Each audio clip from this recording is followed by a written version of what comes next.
என் பேர் நரேந்திரன், ராம் நரேந்திரன். எனக்குன்னு தனியா ஒரு அட்ரஸோ இல்ல சொந்தம்னு சொல்லிக்க உறவுக்காரங்களோ யாரும் கிடையாது. நான் இது வரைக்கும் யாரையும் காதலிச்சதும் கிடையாது. எனக்கு கடங்காரங்க தொல்லையும் கிடையாது. சுருக்கமா சொன்னா நான் ஒரு அனாதை. பிடிப்பில்லாத ஒரு வாழ்க்கையை இத்தனை நாள் நான் வாழ்ந்துட்டு வரேன். இனிமே ஒரு பொண்ணை கல்யாணம் பண்ணிக்கிட்டு குழந்தை குட்டிங்களை பெத்துக்கிட்டு பொய் பித்தலாட்டங்களுக்கிடையே போட்டி போட்டுக்கிட்டு இந்த உலகத்துல வாழ நான் பெரிய படலை. அதனால நான் ஒரு முடிவு பண்ணிட்டேன். நான் தற்கொலை பண்ணிக்க போறேன். ஏன் நான் சொல்றது ஆச்சரியமா இருக்கா? நம்புறதுக்கு கஷ்டமா கூட இருக்கலாம், ஆனா நம்பித்தான் ஆகணும். ஏன்னா நான் ஒரு வித்தியாசமானவன், தனி சுபாவம் உள்ளவன்.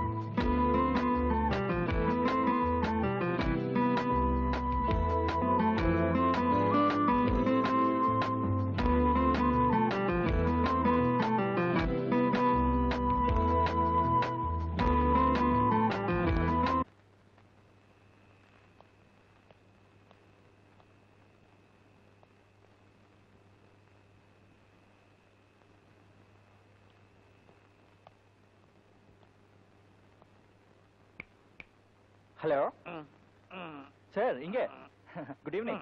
இங்க ட்ரெயின் எத்தனை மணிக்கு வரும்? போக வேண்டிய வண்டியெல்லாம் போயாச்சு. இனிமே நாளை காலையில தான். அப்போ இங்க ஒரு ட்ரெயின் கூட வராதா?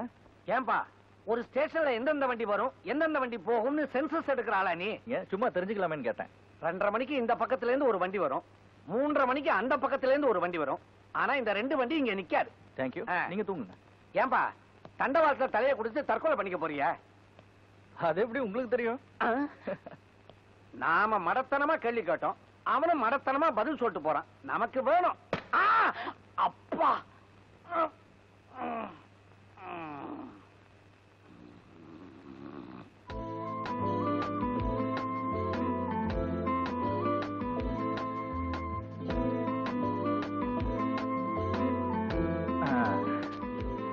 கரெக்ட், இதுதான் சரியான இடம். ட்ரெயின் எந்த பக்கம் வரும்னு சொன்னா? எந்த பக்கம்னா வரட்டும்.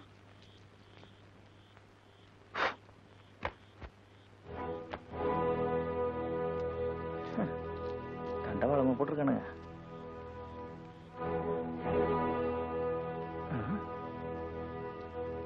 இப்படி படுத்த 3 துண்டுல வரும். 2 துண்டு, 2 துண்டு தான் நல்லா இருக்கும்.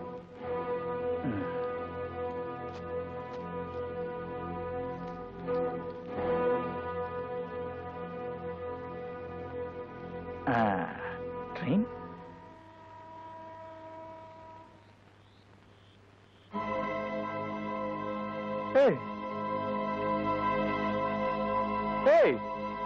இங்க வந்து தூங்குறா. எந்திரி.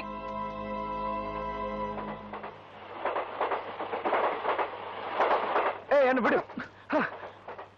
எந்திரிடா. என்ன விடு சொல்லல. விடு. முதல்ல இங்க வா. என்ன விடு. விடு சொல்லல. என்ன விட்டு. எனக்கு இருக்காத. என்ன விடு. என்ன சாக விடு. இங்க வா. என்ன சாக விடு.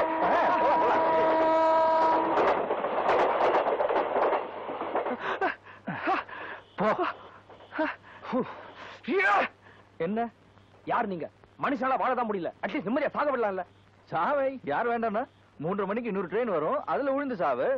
இத பாரு, நானும் உன்ன மாதிரி தான் தற்கொலை பண்ணிக்கணும்னு தண்டவாளத்துல இருந்து படுத்தேன். ட்ரெயின் வருதான்னு திரும்பி பார்த்தனா நீ படுத்துக்கிட்டு இருக்க. நீ எதுக்கு தற்கொலை பண்ணிக்க வந்தேன்னு தெரிஞ்சுக்காம நான் எப்படி சாக முடியும்? என் மண்டையை வெடிச்சிருமே. ஏய், அவசரப்படாத. அடுத்த ட்ரெயின் 3:30 மணிக்கு தான். இங்க வா, இங்க வாங்க வா. அது வரைக்கும் 2 பேரும் சாகவாசமா உட்கார்ந்து பேசிக்கிட்டு இருப்போம். ட்ரெயின் வர நேரமான உடனே 2 பேரும் சுகமா ஒன்னா படுத்து உயிரை விட்டுருவோம். என்ன சொல்ற? என் பேர் நரேந்திரன், ராம் நரேந்திரன். உன் பேர் என்ன? சொல்ல மாட்டியா? ஏய், திரும்ப. என்ன இது ஒரே ரத்தம்? என்னாச்சு? இத பாரு, நம்ம 2 பேரும் உயிர் வாழ போறது அடுத்த ட்ரெயின் வர வரைக்கும் தான். அதுக்குள்ள மனசு விட்டு பேசிக்குவோம். தற்கொலை பண்ணிக்கணும்னு முடிவு எடுக்கிறது தான் கஷ்டம். அது நம்ம ஏற்கனவே முடிவு எடுத்தாச்சு. அப்புறம் என்ன, இருக்கிற கொஞ்ச நேரத்துல ஒருத்தரை பத்தி ஒருத்தர் தெரிஞ்சுக்குவோம். நீ ஏன் தற்கொலை பண்ணிக்கணும்னு வந்த சொல்லு. நீங்க எதுக்காக சாக முடிவு எடுத்தீங்க?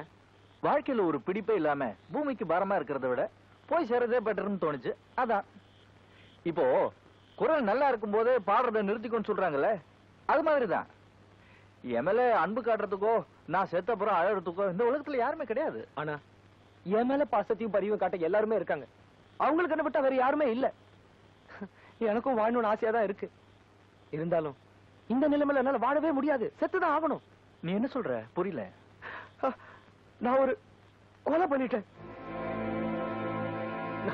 நான் கொலை பண்ண விஷயம் நாளைக்கு காலையில எல்லாருக்கும் தெரிஞ்சிடும். என் அப்பா, அம்மா, என் தங்கச்சி எல்லாரும் முன்னாடியும் என்ன கையில விளங்க மாட்டி கூட்டிட்டு போவாங்க. அந்த அவமானத்தை தாங்குற சக்தி எனக்கு இல்ல. அதனாலதான் இந்த தற்கொலை.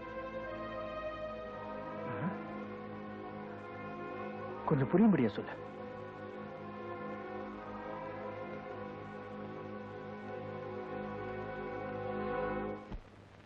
எங்க அப்பா ஒரு ரிட்டையர்ட் ஸ்கூல் வாத்தியார்.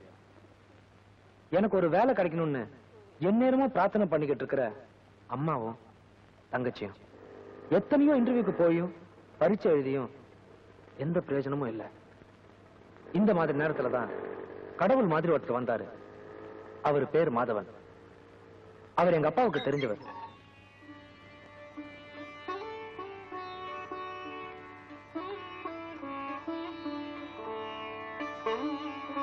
எனக்கு ஒரு வேலை வாங்கி தரேன்னு பொறுப்படுத்திக்கிட்டாரு.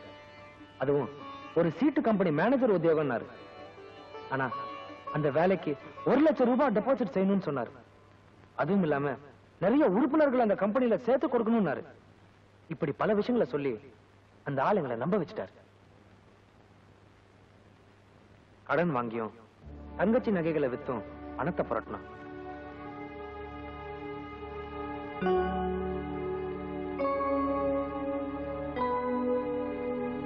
தெரிஞ்சவங்க எல்லாரையும் பார்த்து ஆர்கே சிட் ஃபண்ட்ல மெம்பரா சேர்த்தோம். ஒரு வேலை கிடைச்சிட்டா எங்க குடும்பம் நல்ல நிலைமைக்கு வந்துடுங்கிற நம்பிக்கையோடு இருந்தோம்.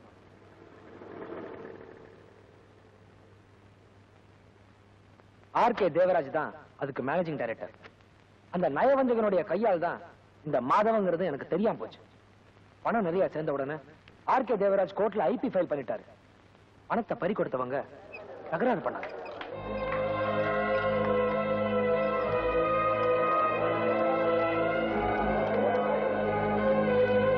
நான் ரொம்பவும் குழப்பமா இருந்தேன். அந்த நேரத்துல அந்த மாதவன் என் கண்ணில் பட்டான்.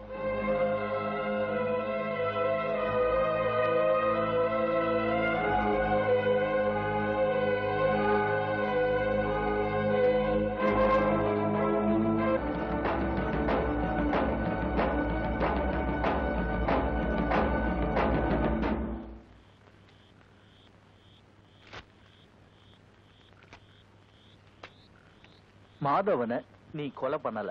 இல்ல, நான் தான் கொலை பண்ணேன். இன்னும் அவன் டெட் பாடி அங்கதான் இருக்கு. இருக்கட்டும், அவனை கொலை பண்ணது நான் தான். ஜனா, நீ வாழ வேண்டியவன். உன்னை நம்பி ஒரு குடும்பம் இருக்கு, அதனால நீ வாழணும். இப்ப என்ன எடுத்துக்க, எனக்கு நீ யாருமே கிடையாது. இந்த கொலைப்பழி என் மேல விழுந்தாலும் அதுக்காக கவலைப்பட போறது யாருமே இல்லை. சாகணும்னு முடிவெடுத்த எனக்கு இங்க சாகுறதும் ஒண்ணுதான், அரசாங்கத்தோட செலவுல தூக்குல தொங்குறதும் ஒண்ணுதான். நல்ல பப்ளிசிட்டியாவது கிடைக்கும். யாருக்கு தெரியும், உன்னை காப்பாத்தினதுனால கடவுள் என் மேல இறக்கப்பட்டு நேர சொர்க்கத்துக்கு கூட்டு போனாலும் போறப்பா. இது பாரு, இதுல யோசிக்கிறதுக்கு ஒண்ணும் கிடையாது. மாதவனை நீ எங்க எப்படி கொலை பண்ணான்னு மட்டும் என்கிட்ட சொல்லு. அதை நான் அப்படியே போலீஸ் கிட்ட சொல்லிடுறேன். தைரியமா இரு. 3:30 மணி வண்டி வருது. இங்க நமக்கு வேலை கிடையாது. வா.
துப்பாக்கியில கத்தி தள்ளி வச்சுக்கோங்க. ஹலோ. யார் நீ? வணக்கம். என்ன வேணும்? ஒண்ணு இல்ல சார், இப்பதான் ஒரு ஆளை கொலை பண்ணிட்டு வரேன். நீங்க பயப்படாதீங்க சார், உட்காருங்க. இது என்ன விஷயம்னா சார், எனக்கு ஒரு ஆளுக்கு ரொம்ப நாளா தகராறு. நானும் பொறுத்து பார்த்தேன், தகராறு முத்தி போச்சு. பக்கத்துல ஒரு இரும்பு பைப் இருந்துச்சா, அதை எடுத்து மண்டையில ஓங்கி ஒரு அடி. ஒரே அடிதான் சார் அடிச்சேன், போட்டுன்னு போயிட்டான். ஸ்பாட்லயே அவுட். கோ. எந்திரியா. நீ சொல்றதெல்லாம் நிஜமா? எனக்கு தெரியும், என்ன பார்த்தா கொலைகார மாதிரி இருக்கான்னு எனக்கு தெரியும். நீங்க நம்ப மாட்டீங்க. நான் என்ன பண்ணுவேன், இந்த மாந்தோப்பு பக்கத்துல ஒரு கொலை இருக்குல்ல சார், அங்கதான் டெட் பாடியை போட்டு வந்திருக்கேன்.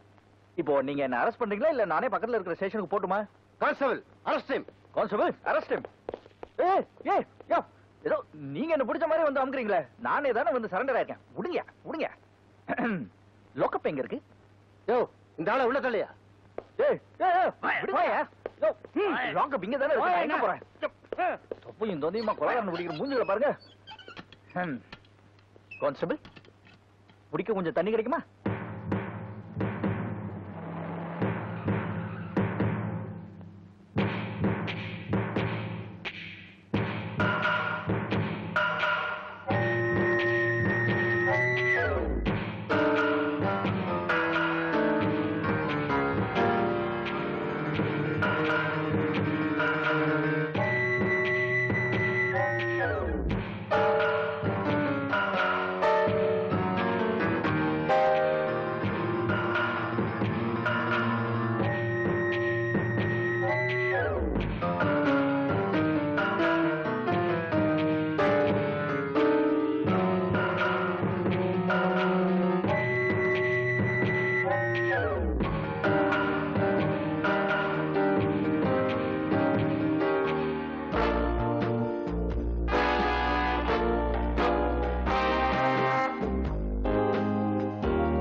ஐயா, நானும் என் பையனும் சொல்லித்தான் நீங்க எல்லாரும் சீட்டு கம்பெனில சேர்ந்தீங்க. நான் இல்லேன்னு சொல்லல.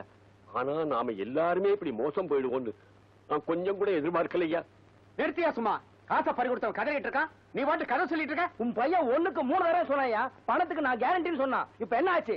போய் அவனை கூப்பிடியா, நாக்க பிடிக்காம 4 கேள்வி கேட்கறேன் நாங்க. அவன் இல்ல, வெளியில போயிருக்கான். ஐயா, தயவு செஞ்சு கலாட்டா பண்ணாம போயிடுங்க ஐயா.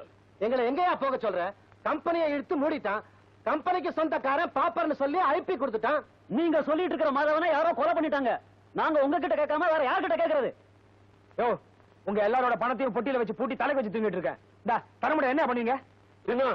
நீங்க சும்மா இருங்கப்பா. இவங்களால என்னப்பா பண்ண முடியும்? மரியாதை கொடுத்து எல்லாரும் பதில் பேசிட்டு இருந்தோமே, அதான் தலைக்கு மேல ஏறி உட்காந்துட்டு இருக்காங்க. பணத்தை மொத்தமா சுட்டிட்டு போயிட்டான், பாப்பர்னு போய் சொல்லிட்டு இருக்கான். அந்த தேவராஜ் உங்களால என்ன பண்ண முடிஞ்சது? திட்டம் போட்டு மோசம் பண்ண அந்த ராஸ்கல் உங்களால ஒண்ணும் பண்ண முடியல. பெருசா வந்துட்டாங்க, நாம என்னமா உங்க பணத்தை கொள்ளையடிச்ச மாதிரி. போங்கயா. சார், உங்களை யார பார்க்க வந்திருக்காங்க? என்ன பாக்குற?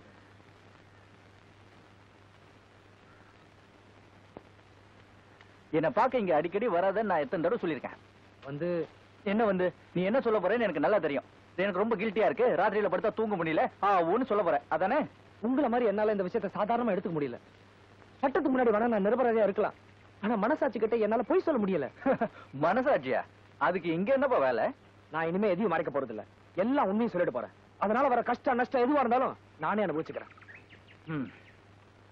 உன்னையே நினைச்சிட்டு இருக்கிற அப்பா அம்மா தங்கச்சி இவங்கள பத்தி எல்லாம் யோசிக்காம என்ன பத்தியும் யோசிச்சுட்டு இருக்கியே. நான் மறுபடியும் சொல்றேன், இங்க இருக்கிறதுனால எனக்கு எந்த பாதிப்பும் கிடையாது. நடந்ததை நினைச்சு மனசுக்குள்ள புழுங்கிக்கிட்டு என்னால எத்தனை நாள் தான் வாழ முடியும்? அதனாலதான் சொல்றேன், என்ன இங்க பாக்குறதுக்கு வராத. Out of sight is out of mind சொல்லுவாங்க. அது மாதிரி நீங்க என்ன பாக்குறதுக்கு வரலன்னா தன்னால மறந்துடுவேன். ஓ, உன்னோட அப்பா அம்மா தங்கச்சி இவங்கள பாத்துக்க. உனக்கு ஒரு வேலையை தேடிக்க. Go take care of yourself. போயிட்டுக்க.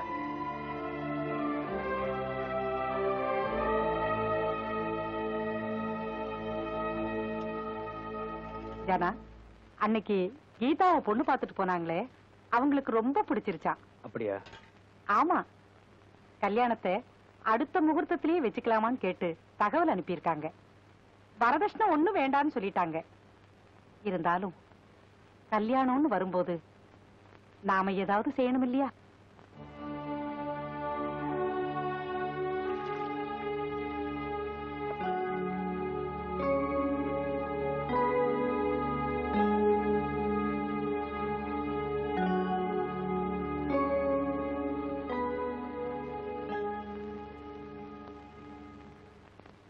ஏன் சாப்பிடாம வந்துட்ட? எங்க மேல ஏதாவது கோவமா? கோபம் என் மேலதான். என்னாலதான் இந்த வீட்டுல யாருக்கும் பிரயோஜனம் இல்லையே. அண்ணா, நான் வேணா ஒண்ணு பண்றேன். பிள்ளை வீட்டுக்காரங்களை பார்த்து உங்க பிள்ளைய எனக்கு பிடிக்கல, இந்த கல்யாணம் வேண்டான்னு சொல்லிட்டா அப்புறம் எந்த பிரச்சனையும் வராதுல்ல. கீதா, அண்ணா, முதல்ல நம்ம பிரச்சனையெல்லாம் தீரட்டும், அதுக்கப்புறம் நீ கல்யாணத்தை பத்தி யோசனை பண்ணலாம். கீதா, இந்த வீட்டோட பிரச்சனையே நான் தான். கஷ்டப்பட்டு செலவழிச்சு படிக்க வச்சாங்க, ஆனா வேலை கிடைக்கல. உன் நகையெல்லாம் வித்து ஒரு வேலைக்காக பணம் கட்டினேன், அதுலயும் எனக்கு அதிர்ஷ்டம் இல்ல. ஒருவேளை நான் இல்லாம இருந்திருந்தா உன் கல்யாணம் சீக்கிரமே நல்லபடியா முன்னாடியே முடிஞ்சிருக்கும். இந்த வீட்டை பொறுத்த வரைக்கும் துரதிர்ஷ்டம் நான் தான். இந்தாப்பா, உன் ஃப்ரெண்டுக்கு கோர்ட்ல தண்டனை கொடுத்தாச்சு. நீ வந்தது லேட்டு. இனிமே இந்த கேஸ்ல என்னால எதுவும் பண்ண முடியாதா? ஒரு வக்கீல வச்சு கேஸ் நடத்த என் ஃப்ரெண்டு நரேந்திரன் ஒத்துக்கல. கேப்பா, நோயாளியை கேட்டுக்கிட்டா வைத்தியம் மருந்து கொடுப்பான். ஆல்ரெடி இந்த கேஸ் முடிஞ்சு போச்சு. இனிமே இதை ரீஓபனே பண்ண முடியாது. சார், நீங்க அப்படி சொல்லக்கூடாது சார். உங்களால தீர்க்க முடியாத கேஸ் எதுவுமே இல்லைன்னு எல்லாரும் சொல்றாங்க. நீங்க மனசு வச்சா எனக்கு உதவலாம் சார். நீ சொல்றது அத்தனையும் உண்மை. சட்டத்துல இருக்கிற பாயிண்ட்ஸ் அத்தனையும் அத்துப்படி. எனக்கு பெரிய பெரிய வக்கீல் ஜட்ஜஸ் எல்லாம் என் யோசனையை கேட்க என் வீட்டுல கியூ நிப்பானுங்க. ஞாபக சக்தியில நான் ஒரு கம்ப்யூட்டர்னு பாபநாசம் பரமசிவன் அடிக்கடி சொல்லுவார். யார் சார் அவரு? அவர் எங்க அப்பா தான். சார், அவர் மட்டும் இல்ல, எல்லாரும் உங்களை பத்தி நல்லா சொன்னதுனால தான் நான் உங்களை தேடி வந்திருக்கேன். சரி, நீயே என்ன பத்தி இவ்வளவு தூரம் பெருமையா பேசுறதுனால உனக்கு உதவி பண்றேன். ஆனா உன் ஃப்ரெண்ட் இந்த கேஸ்ல எனக்கு ஒத்துழைப்பானா? நிச்சயமா ஒத்துழைப்பாரு சார். இன்று போய் நாளை வா, யோசிச்சு வைக்கிறேன். Thank you, sir. போ. எல்லாம் சமையலே சமையலே. இது பாருங்க, என்ன சமையல்ல கூப்பிடாதீங்க, பேர் சொல்லி கூப்பிடுங்க. என் பேரு கமலக்கண்ணா. ஆமா, கமலக்கண்ணா. டிஃபன் ரெடியா? உங்க அவசரத்துக்கெல்லாம் டிஃபன் ரெடி பண்ண முடியாது. நான் என்ன மிஷினா? டிஃபன் ரெடி இல்ல. டேங்க்ல தண்ணி இல்ல. ஏன் இல்ல? அந்த வீட்டுக்கார கைவி மோட்டர் போட மாட்டேங்குது. ரோட்ல பஸ் லாரி எல்லாம் போகும், சமத்தா ஓரமா போயிட்டு ஓரமா வந்துருங்க. சரி, கை பாட்டி. பிடிச்சிட்டு போங்க, கை பிடிச்சிட்டு போங்க. டாடா பாட்டி. டாடா. டாட். யோ வக்கீலே, கொஞ்சம் நில்லுங்க. நான் உங்ககிட்ட ஒரு முக்கியமான விஷயம் பேசணும். இந்த வயசுல என்கிட்ட என்ன முக்கியமான விஷயம்? உங்களை பார்க்க வர்றவனுங்க எல்லாம் வாய் நிறைய வெத்தலை பாக்க போட்டுக்கிட்டு கண்ட இடத்த துப்பி வச்சிடறானுங்க. வீடு பூரா ஒரே கரை. ஒண்ணு செய்ய. என்ன? அதே காவி கலர்ல வீட்டுக்கு பெயிண்ட் அடிச்சிரு, காரி துப்புனாலும் தெரியாது. என்ன கிண்டலா? என் புள்ள கோதண்டம் துபாயில எண்ணெய் கிணத்துல இறங்கி இறங்கி கஷ்டப்பட்டு சம்பாரிச்ச பணத்துல கட்டின வீடு இது, ஞாபகம் இருக்கட்டும். வக்கீல் சார், முதல்ல இந்த அம்மாவோட கொழுப்பு அடக்கணும். இது என்ன கேக்குது தெரியுமா? நீங்க வீட்டுல இருக்கிறது 2 பேரு, உங்களுக்கு எதுக்கு மாசத்துக்கு 3 மூட்டை அரிசி?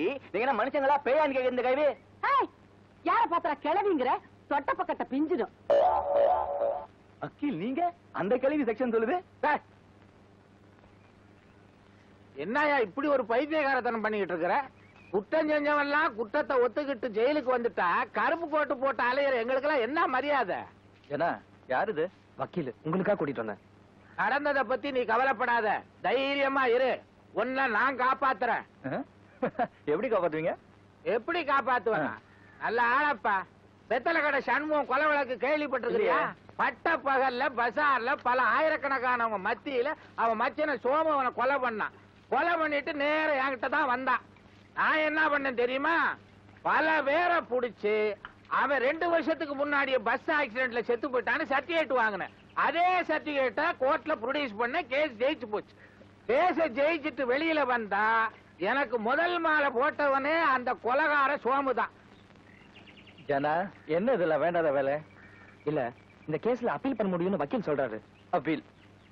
வக்கீல் சார், நான் கொலை பண்ணலன்னு எப்படி நிரூபிப்பீங்க?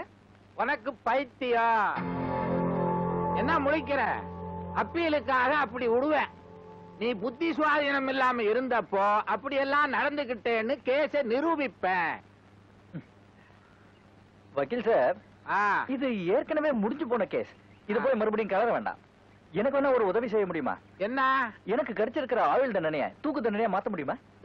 ஏப்பா, இவன் நிஜமான பைத்தியக்காரன் தான் போல இருக்க. உனக்கு மறுபடியும் சொல்றேன், இனிமே என்ன பார்க்க வராத, வேலையில்லாத வக்கீல் எல்லாம் கூட்டு வராத.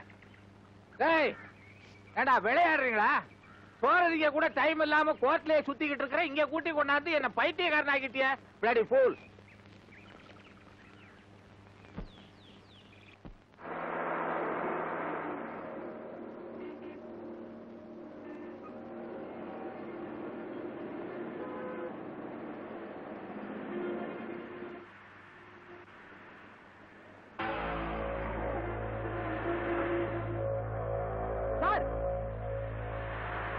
சார், கொஞ்சம் வண்டி நிறுத்துங்க. சார், சார், கொஞ்சம் வண்டியை நிறுத்துங்க சார்.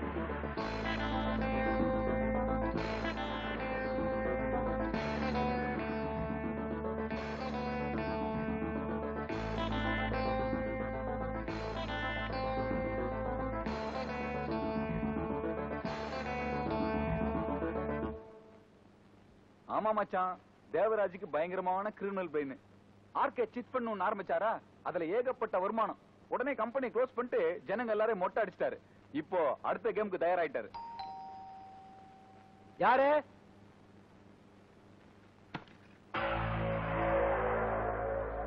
என்ன தம்பி, நீ எப்படி இங்க? மாசி பையன் யார் தெரியுதா? நம்ம சீட்டு கம்பெனில வேலைக்கு சேர்றதுக்கா பணம் போட்டவர். கம்பெனி திவாலான உடனே நம்மள மாதிரியே கஷ்டப்படுறாரு பாவம். சீட்டு கம்பெனி எப்படி திவாலாச்சுன்னு எனக்கு தெரியும். கொஞ்ச நாளாவே நான் உனக்கு தேடிக்கிட்டு இருக்கேன். கொள்ளை அடிச்சு மறைச்சு வச்சிருக்கேன். பணம் அது அப்பா ஜனங்களோடது. மரியாதை திருப்பி கொடுக்கலனா விளைவுகள் விபரீதமாயிடும். ஏன்பா குடுன்னு வந்து படபடன்னு பேசுற? நானும் 4 பேர் நல்லா இருக்குன்னா சிட் பண்ண ஆரம்பிச்சேன். என்ன பண்றது, கம்பெனி படுத்துருச்சே, தலைக்கு மேல நஷ்டம். சரின்னு எல்லாத்தையும் கோர்ட்ல ஒப்படைச்சேன். அவன் என்ன ஐபின்னு சொல்லிட்டான். ஐபினா தெரியுமில்ல, போண்டி, மஞ்ச கடுதாச்சு. எவனுக்கு நான் காலெல்லாம் திருப்பி கொடுக்க வேண்டிய அவசியம் இல்லப்பா. என்ன எவனும் ஒண்ணும் பண்ணிக்க முடியாது. 5 ஸ்டார் ஹோட்டல் உட்காந்துக்கிட்டு ஸ்காட்ச் குடுக்கிற ஐப்ப நான் இன்னைக்கு தான் பாக்குறேன். ஊரா விட்டு காசை கொள்ளை அடிச்சு இப்படி வாங்கிக்கிட்டு வெக்கமா இல்ல? என்ன கலாட்டா பண்றியா? உன்னை கொண்டு வந்து சேர்த்தவ மாதவன்டா. அவனை யாரோ காலி பண்ணிட்டாங்க. அப்புறம் ஏன்டா வந்து கத்திட்டு இருக்க? நிறைய கோர்ட் இருக்கு, கேஸ் போட்டுக்கு போ. ஏய், நான் எதுக்குடா கோர்ட்டுக்கு போகணும்? வெளியே இருந்து அவனை கவனிச்சுக்கிறேன். நீ வேணும்னு ஐப்பன்னு முத்திர குத்திக்கிட்டு இருக்கல? உன் மொத்த சொத்துக்களும் யார் யார்கிட்ட எங்க என்னென்ன பேர்ல இருக்குன்னு எனக்கு தெரியும். ஏய், உன் தப்புக்கெல்லாம் சாட்சி என்கிட்ட இருக்கு. அதை வச்சுக்கிட்டு நான் உன்னை ஒழிக்காம விட மாட்டேன்.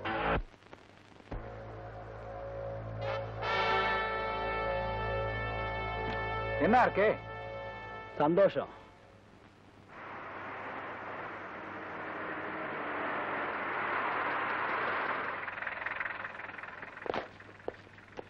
கமான்.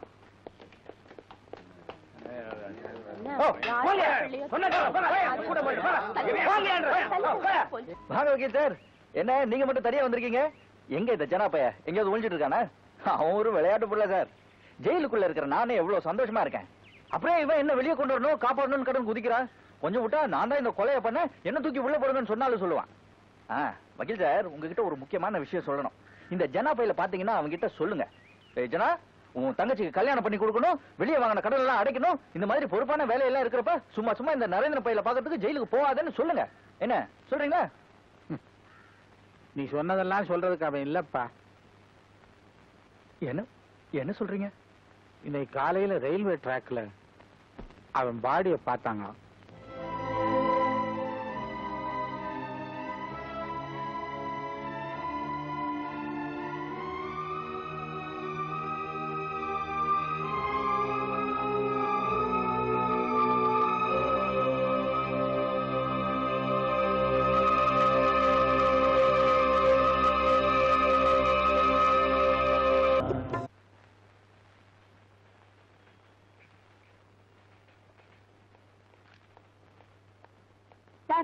நியூஸ பப்ளிஷ் பண்ண வேண்டாம்னு சொன்னீங்களா? ஆமா. சார் இன்னைக்கு வந்தா தான் உண்டு. கொஞ்சம் லேட் ஆனா கூட வேற பத்திரிகையில வந்துரும். வரட்டுமேம்மா. என்ன சார் இவ்வளவு சாதாரணமா சொல்றீங்க? எவ்வளவு கஷ்டப்பட்டு இந்த நியூஸ் போட்டோஸ் எல்லாம் கலெக்ட் பண்ணி கொண்டு வந்திருக்கேன். இதை இன்னைக்கே பப்ளிஷ் பண்ண ஏற்பாடு பண்ணுங்க சார். இருமா, உன்ன மாதிரி ஜேர்னலிசம் படிச்சுட்டு புதுசா பத்திரிகைக்கு வர்றவங்க கிட்ட ஒரு வேகம் இருக்கும். அந்த வேகத்துல சுட சுட ஏதாவது செய்தியை கொண்டு வந்துட்டு உடனே பத்திரிகை போடுன்னு பிடிவாதம் பண்ணுவீங்க. அப்படி ஆர்வமா நியூஸ் கொண்டு வரதுல என்ன சார் தப்பு? அது தப்பு இல்லம்மா. நீ ரொம்ப கஷ்டப்பட்டு நியூஸ் எல்லாம் கொண்டு வர, அது நம்ம போர்ட் ஆஃப் டைரக்டர்ஸ் பிடிக்கலன்னு வச்சுக்க, நிச்சயமா அதை நான் பப்ளிஷ் பண்ண முடியாது. பத்திரிகையுடைய பாலிசி மேட்டர்ஸ், முதலாளியுடைய தனிப்பட்ட அபிப்பிராயம், இந்த ரெண்டுக்கு விரோதமா எந்த செய்திகளையும் பப்ளிஷ் பண்ண முடியாதுமா. இதெல்லாம் உனக்கு அனுபவத்துல தான் தெரியும். உட்காருமா. ஹலோ, நான் தான் எடிட்டர் பேசுறேன். என்னது? ராம் எழுதுன இதோ ஒரு மனிதன் நாவலுக்கு சாகித்ய அகாடமி அவார்டு கிடைச்சிருக்கா? Very good very good. அப்படியா? தேங்க்யூ. சார் நான் அன்னைக்கே சொல்லல ராம் எழுதின நாவலுக்கு தான் அவார்டு கிடைக்கும்னு.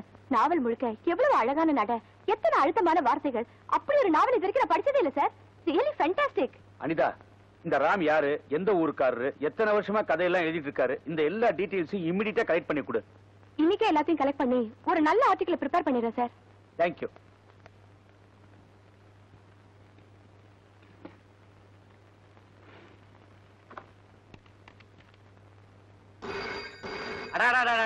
ஒரு புத்தகத்துக்கு அவார்டு வந்துடக்கூடாது. எல்லாரும் அதே புத்தகத்தை கேட்டு அலைவாங்க. ஹலோ, என்ன ஒரு நிமிஷம். உங்களுக்கு என்ன ராம் நரேந்திரன் எழுதின ஏதோ ஒரு மனிதன் தானே வேணும்? அது அவுட் ஆஃப் ஸ்டாக். இன்னைக்கு போயிட்டு நாளைக்கு வாங்க. சொல்லுங்கம்மா. சார், ராம் நரேந்திரன் வேற புத்தகம் ஏதாவது இருக்கா? அவர் எழுதுனது ஒரே ஒரு புத்தகம், இதோ ஒரு மனிதன். அது அவுட் ஆஃப் ஸ்டாக். நீங்க போயிட்டு அடுத்த வாரம் வாங்க சார். ஏய் சடாச்சரம், வாசல் ஒரு போர்டு எழுதி வை. ராம் நரேந்திரன் எழுதின இதோ ஒரு மனிதன் அவுட் ஆஃப் ஸ்டாக்னு. சொல்லுங்க மேடம். எக்ஸ்கியூஸ் மீ, சொல்லுங்க. மிஸ்டர் ராமுடைய அட்ரஸ் தானே? எழுதிங்க. Mister Ram, care of advocate P. A. Chandrasekhar, number 7 Vaidyaraman street, T Nagar, Madras 17. அடடே நீயா? என்னம்மா புருஷனை பிடிக்கல, டைவர்ஸ் வேணும்னா வாங்கி கொடுத்தேன். இப்ப என்ன சேரணுமா? வா சேர்த்து விடுறேன். குளிர்காலம் தனியா இருக்க முடியாது. என் தொழில் எவ்வளவு கேவலமா போச்சு. யார் நீ? சார் நான் ஒரு பத்திரிகை ரிப்போர்ட்டர். நாவலாசிரியர் நரேந்திரனை பார்க்கணும். முதல்ல வெளியில போ, வெளியில போ. இந்த வீட்டுக்கார கிளவிய சொல்லணும். தெருவுல போறவங்க வர்றவங்க எல்லாம் மாடிக்கு அனுப்பிச்சிடறா. நீங்க வந்து நரேந்திரனை பார்க்கணும், சுரேந்திரனை பார்க்கணும். இங்க ஒரு வயலும் கிடையாது. முதல்ல வெளியில போ. வந்துட்டாளுங்க. கமலக்கண்ணா, முட்டை ஆம்லெட் ரெடியா? சும்மா அவசரப்படாதீங்க. நானும் காலையில இருந்து கோழி எடுத்து உட்கார்ந்துட்டு இருக்கேன். இன்னும் முட்டை போடல. உங்க அவஸ்துக்காக நானா முட்டை போட முடியும்? அட முரட்டு மூதேவி, ஓ முட்டை வேண்டா திம்மா. என்ன இன்னும் நீ போவே இல்லையா? சார் நான் ஒரு ஜேர்னலிஸ்ட், மிஸ்டர் நரேந்திரனுடைய ஃபேன். நீங்க திட்டுனாலும் சரி கத்துனாலும் சரி இன்னைக்கு பூரா இங்கே இருந்து அவரை பார்த்துட்டு தான் போவேன். பத்திரிக்கை நிருபரா? உன் பேர் என்ன? அனிதா. இப்ப நீ நரேந்திரனை பார்க்கணும், அவ்வளவுதானே? ஆமா சார், அதுக்கு மட்டும் நீங்க பர்மிட் பண்ணீங்கன்னா I'll be extremely grateful to you. நரேந்திரனை நீ பார்த்தாச்சு. இப்ப நரேந்திரன் கிட்ட தான் பேசிக்கிட்டு இருக்கிற. சார் ஆமாம்மா, நாவலாசிரியர் நரேந்திரன் நான் தான். நிஜமாவா சார்? சார் என்னால நம்பவே முடியல. வேணா கற்பூரம் வாங்கிட்டு வா, சத்தியம் பண்றேன். நான் தான்பா நரேந்திரன்றேன். I am a leading criminal lawyer with 30 years practice. ரிலாக்ஸேஷனுக்கு தாமா இதெல்லாம் எழுதிக்கிட்டு இருக்கிறேன். சார் அப்ப அந்த நரேந்திரன்ங்கிறது என்னோட புனை பெயர். சார் இது உங்க முதல் நாவலா? என்ன கேட்டா? 301வது நாவல். 300 எழுதி பரணையில போட்டிருக்கேன். வெளியில சொல்லிடாத, பப்ளிஷர்ஸ் எல்லாம் வந்து உச்சர வாங்கிடுவாங்க. சார் இந்த அவார்டு வாங்கின நாவலுக்கு அப்புறம் வேற ஏதாவது எழுதுறீங்களா? புதுசா ஒண்ணு எழுதிக்கிட்டு இருக்கேன், அது வாட்டுக்கு போயிட்டு இருக்கு. பேர் என்ன சார்? பேரு சந்திரசேகர், BABL. ஐயோ அது இல்ல சார், நாவலோட பேரு. ஆசை வந்துருச்சு பாத்தியா? அதாவது வானத்தில் பறக்கும் வாத்து. என்ன தீம் சார்? அதாவது தாலி கட்டின புருஷனை பொண்டாட்டி கிள்றா, கொல்றா. சார் இந்த கதைக்கும் தலைப்புக்கும் சம்பந்தமே இல்லையே. அங்கதான் பொடி வச்சு எழுதுறேன், படிச்சா தெரியும். முதல்ல புருஷன் பொண்டாட்டிக்குள்ள வாத்து வாங்குறதுதான் சண்டே ஸ்டார்ட் ஆகுது. வாத்தா வாழ்க்கையான்னு கொண்டு போறேன் கதைய. சார் உங்களுக்கு பிடிச்ச எழுத்தாளர்? ராஜா தேசிங். சார் அப்படி ஒரு எழுத்தாளரே இல்லையே. எழுதவே வேண்டியது இல்லையே. ராணி பத்மினியை எப்படி குதிரையில வச்சு அவர் தூக்கிட்டு போனாரு, அத மாதிரி வாத்தா வாழ்க்கையான்னு நான் கொண்டு போயிட்டு இருக்கேன். சார் என்னோட வாழ்க்கையில இப்படி ஒரு எழுத்தாளரை பார்த்ததே இல்ல. இனிமேல நீ பார்க்க முடியாது. நான் வரேன் சார். அடிக்கடி வா. இல்ல வேண்டாம். அதுவா இஷ்டம். அட என்ன உன்னோட பெரிய வம்பா இருக்குது. ஊர்ல இருக்க முக்கால்வாசி பேர் ராம் நரேந்திர யாரு என் உச்சர வாங்குறான். அந்த கதை எழுதுனது நீதான்னு சொல்லிட போற. வக்கீல் சார் அப்படி எதுவும் போயிடாதீங்க. ஏன் நான் நிம்மதியா இருக்க வேணாமா? உன் செக்ரட்டரியா? ஐ ஆம் எ லீடிங் கிரிமினல் லாயர் மேன். நான் விளையாட்டா எழுந்த புக்கை நீங்க யாரை கேட்டு பப்ளிஷ் பண்ணீங்க? அந்த பரதேசி வார்டன் தாயா பப்ளிஷ் பண்ண சொன்னா. அவன் வாங்கி படிச்சு பார்த்தானா ஆஹா ஓஹோன்னு சொன்னான். சரிதானே நானும் வாங்கி படிச்சு பார்த்தேன். எனக்கும் ரொம்ப பிடிச்சிருந்தது, அதனால பப்ளிஷ் பண்ண சொன்னேன். ஏப்பா இதுல உனக்கு என்ன நஷ்டம்? அவார்டு ஒரு பக்கம், ரிவார்டு ஒரு பக்கம். இதை எவன் எழுதுனான்னு அவன் முடிய பிச்சுக்கிறானே. வக்கீல் சார், ஒரு ஸ்மால் ரிக்வெஸ்ட். இந்த அமைதியான சூழ்நிலையில நான் நிம்மதியா வாழ்ந்துட்டு இருக்கேன். அதை மட்டும் கெடுத்துறாதீங்க. நான் இங்க இருக்கிறத யார்கிட்டயும் சொல்லிட வேணாம். ஏற்கனவே உனக்கு இருக்கேன்னு எனக்கு தெரியும். ஆனா நீ எந்த கேட்டகரின்னு எனக்கு தெரியலப்பா. அது உங்களுக்கு புரியாது. நீங்க கிளம்புறீங்களா? வேற என்ன இங்கேயேவா இருப்பேன்? உன்ன மாதிரி கைதியா? நான் வந்து கிரிமினல் லாயர். அது போட்டோம். நீ எழுதுனிய அதுக்கு ராயல்டி குவியுது. அந்த பணத்தை என்ன பண்றது? அது ஏதாவது ஒரு அனாதை ஆசிரமத்துக்கு எழுதி வச்சிருங்க. வெளியில வந்தா நீ அனாதை ஆயிடுவியே. நான் சொல்றபடி கேளு. மனசுல தோன்றதெல்லாம் எழுதிக்கிட்டே இரு. நான் அதை காசாகிட்டே வர்றேன். பின்னால நீ வந்தீன்னா சத்தத்தையே காணோம். இந்த மீசை இன்னும் கொஞ்சம் வளர்ந்துச்சுன்னா அப்படியே இழுத்து முடிச்சு போட்டுலாமே. அட பாவி, அவன் மீசையை முறுக்குவான். இவன் எவன் மீசையில முறுக்கிட்டு இருக்கான். இவனை திருத்தவே முடியாது.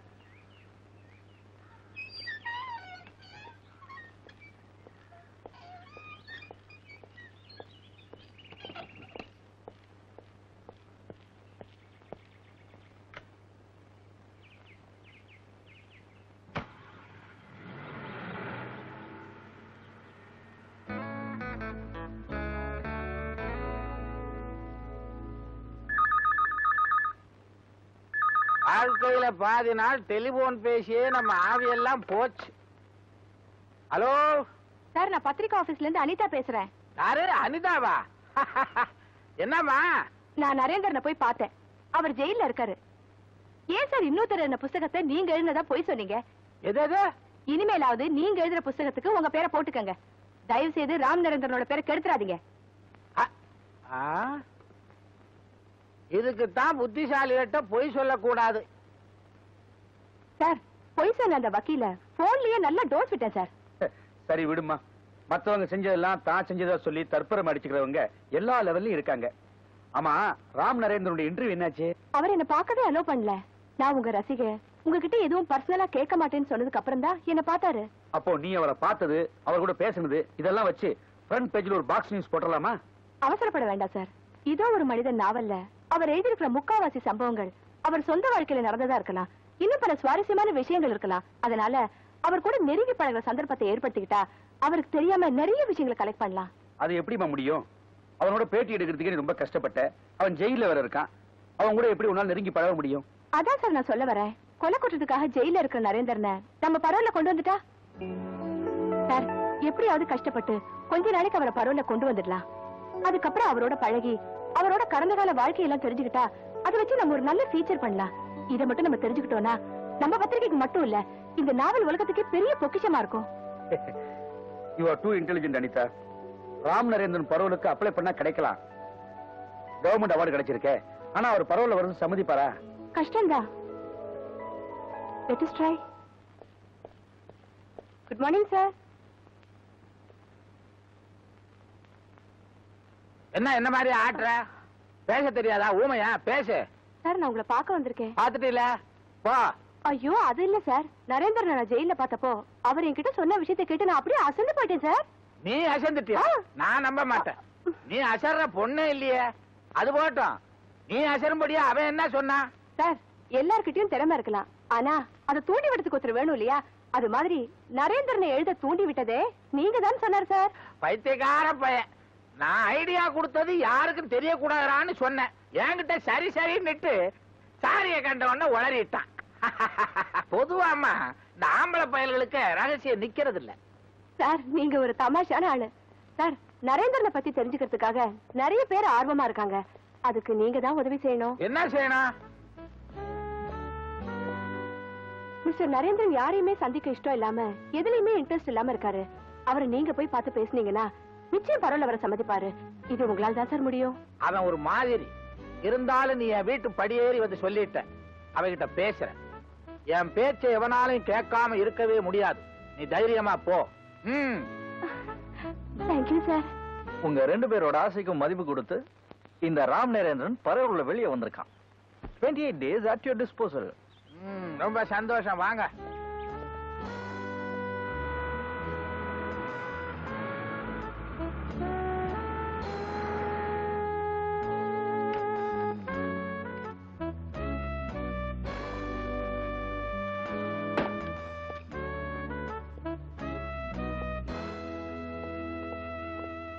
இவர் யாரு சார்? உங்க தம்பியா? ஆமா, உங்கள மாதிரியே இருக்காரு.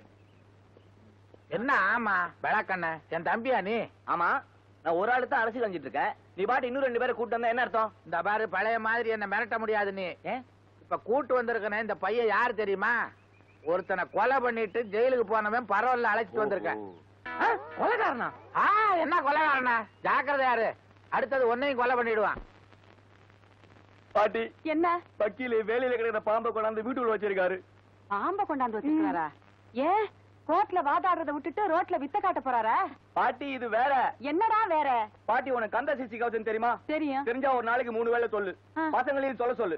அப்புறம் வீட்டுல இருக்கிற அருவா, கத்தி, மண்வெட்டி, கடப்பாறை இதெல்லாம் ஒளிச்சு வை. பசங்களுக்கு புத்தி சொல்லி கீழே இருக்க சொல்லு.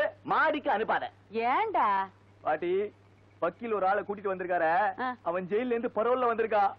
ஜெயில இருந்தா என்னடா தப்பு பண்ணா?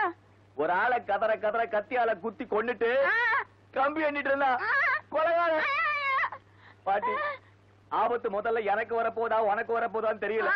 ஒருவேளை நான் முந்திக்கிட்டேனா ஏன் உறவுக்காரன்ட்ட நீ போய் சொல்லிடு. அதுவே நீ முந்திக்கிட்டேனா ஓ உறவுக்காரன்ட்ட நான் போய் சொல்லிடுறேன். என்னடா என்ன? ஏன் அவனை பார்த்து இப்படி தொடர்ந்து சாகுற? இப்பவே அவனை வீட்டை விட்டு வெளியில விரட்டுறானா இல்லையான்னு பாரு. பாட்டி, வானா அவன்கிட்ட மோதாத, விட்டுடு. சீ, வாய் மூடு. அந்த வக்கீல கூப்பிட்டு நாரா கிழிக்கல. கத்தாத, அந்த கொலைகாரனை கேட்க போகுது. கேட்கட்டும்டா, கேட்கணும்னு தானே கத்துறேன். எனக்கு எவங்கிட்டையும் பயம் கிடையாது. என்ன நினைச்ச நீ?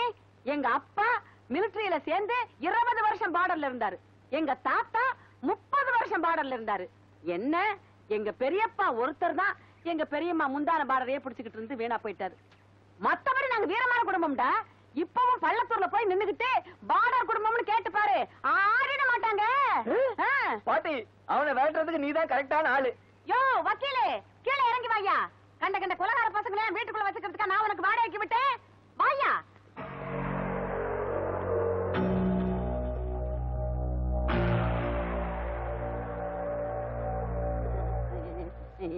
கையில கட்டி வச்சிருக்காண்டா.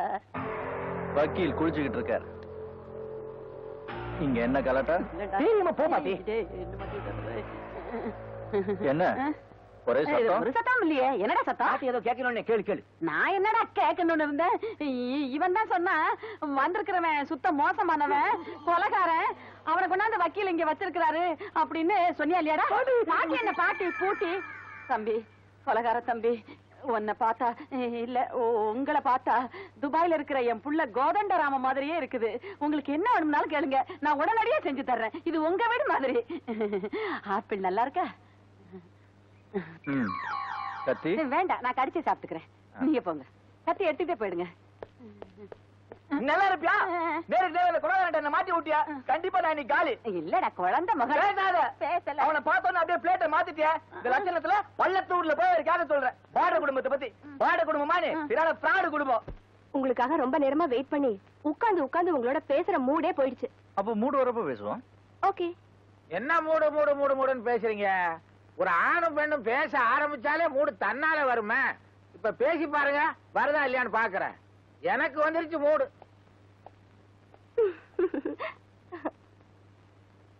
மிஸ்டர் நரேந்திரன், நான் வெறும் ஜேர்னலிஸ்ட் மட்டும் இல்ல, உங்களோட ரசிகையும் கூட. உங்களை பத்தி தெரிஞ்சுக்கிறதுக்காக வந்திருக்கேன். என்ன பத்தி தெரிஞ்சுக்கணும்னா என் புக்கை படிச்சா போதுமே. லைக் ஆத்தர் லைக் புக்னு சொல்லுவாங்க. என்னுடைய சொந்த அனுபவத்தை தானே என் புக்ல எழுதியிருக்கேன்.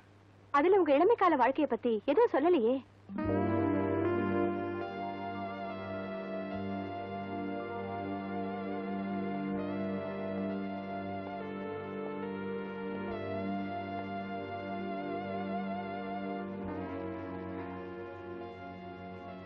நினைச்சு பார்த்து சொல்ற அளவுக்கு என் வாழ்க்கையில ஒண்ணும் பெருசா நடந்தில்ல. செய்யாத குற்றத்துக்காக எங்க அப்பா தூக்கு தண்டனை கைதியா ஜெயிலுக்கு போனாரு. எங்க அம்மா அவரை பார்க்க போறப்ப என்னையும் கூடவே கூட்டு போவாங்க. எங்க அப்பாக்கு என் மேல ரொம்ப பிரியம். என்னை பார்த்த உடனே துக்கம் தாங்க முடியாம ஜெயில் கம்பி வழியா என்ன அப்படியே சேர்த்து அணைச்சுக்குவாரு. அப்ப அவரோட கை என் கண்ணத்தை படுறப்ப சின்ன ஐஸ் கட்டி பாடுற மாதிரி இருக்கும். அவர் இறந்தப்புறம் கூட அந்த உணர்ச்சி ரொம்ப நாளா என் கூடவே இருந்துச்சு. அதுக்கப்புறம் எங்க அம்மா என்ன வளர்க்கறதுக்கு எப்படி எல்லாமோ கஷ்டப்பட்டாங்க. ஆனா நான் வளர்ந்து பெரிய ஆளானப்ப அவங்க ஏதோ ஒரு மென்டல் ஹாஸ்பிட்டல்ல பைத்தியமா இறந்து போயிட்டாங்க.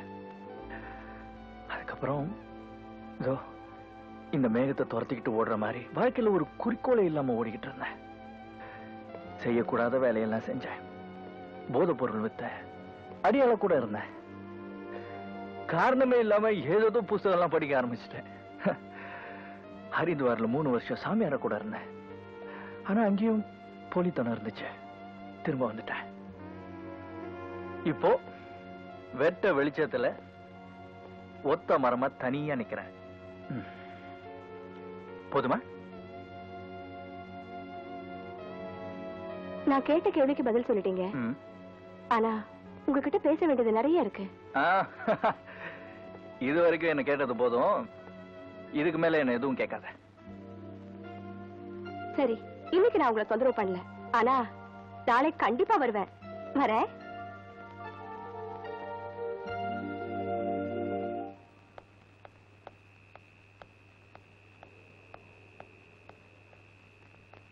அப்பா எப்ப வந்தீங்க? நான் ஆபீஸ் போயிட்டு தான் வரேன். நீ அப்பவே புறப்பட்டு தான் சொன்னாங்க. அம்மா இவ்வளவு நேரம் எங்க போயிருந்த? அப்பா நான் ஒரு ஜேர்னலிஸ்ட். ஆபீஸ்ல உட்கார்ந்து வேலை பார்க்க முடியுமா? 4 இடத்துக்கு போனா தான் நிறைய விஷயங்கள் கிடைக்கும். அதுக்கு போயிட்டு வரதுக்கு லேட் ஆயிடுச்சு. உள்ள வாங்க பேசலாம்.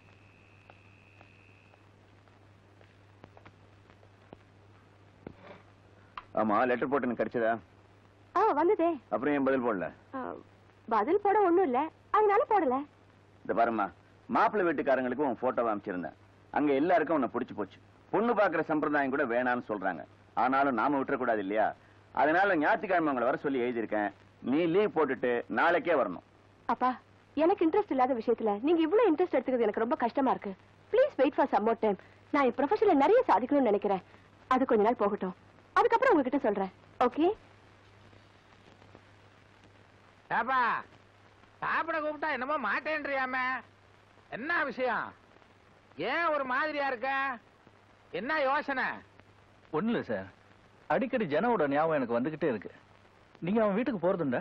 ஜனாவே போயிட்டான், அங்க எதுக்கு போறது?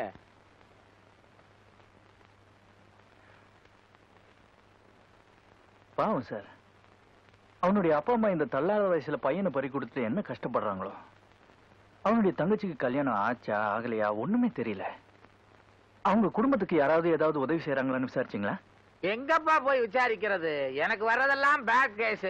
கோர்ட்டுக்கு போய் வாயை திறந்தா பொய்யா வருது. No time. நாளைக்கு நான் ஜனா வீட்டுக்கு போறேன்.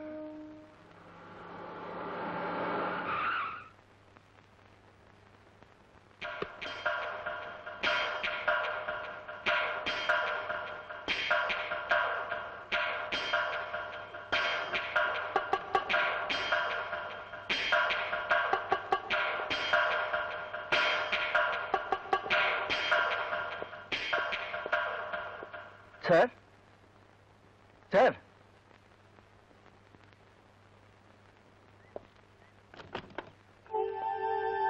வணக்கம்.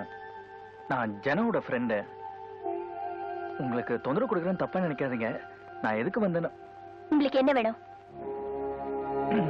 இல்ல, ஜனா உங்க வீட்டை பத்தி எல்லா விஷயமும் என்கிட்ட சொல்லியிருக்காரு. ஐம் சாரி, ஜனா இறந்தப்ப என்னால வர முடியல. இப்ப கூட உங்களுக்கு ஏதாவது பிரச்சனை இருந்ததுன்னா? இங்க யாருக்கும் எந்தவித பிரச்சனையும் இல்ல, நீங்க போகலாம்.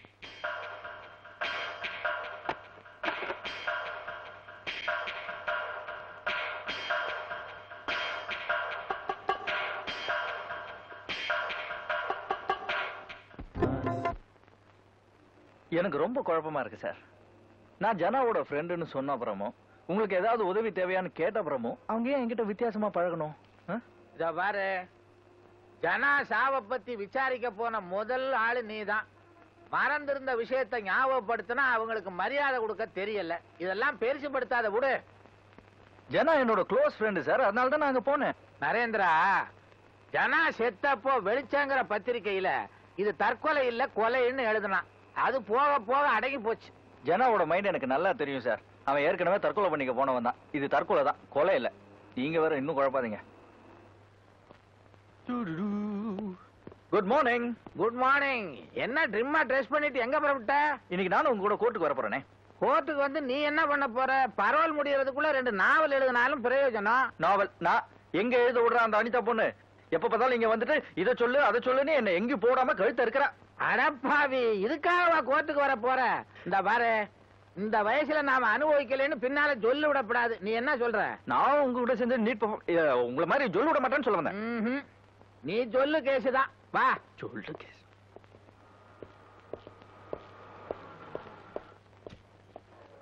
நரேந்திரா, நான் அப்படியே இங்கே இருக்கேன், நீங்க உள்ள போய் வேலையை பாருங்க. இன்னைக்கு ஒரு மர்டர் கேஸ், 2-3 பேரை கிராஸ் எக்ஸாமின் பண்ண வேண்டி இருக்கும். அதுல ஒருத்தன் செவுடு, கேட்ட கேள்வியே திருப்பி திருப்பி கேட்டுக்கிட்டு இருப்பேன். டைம் ஆகும்.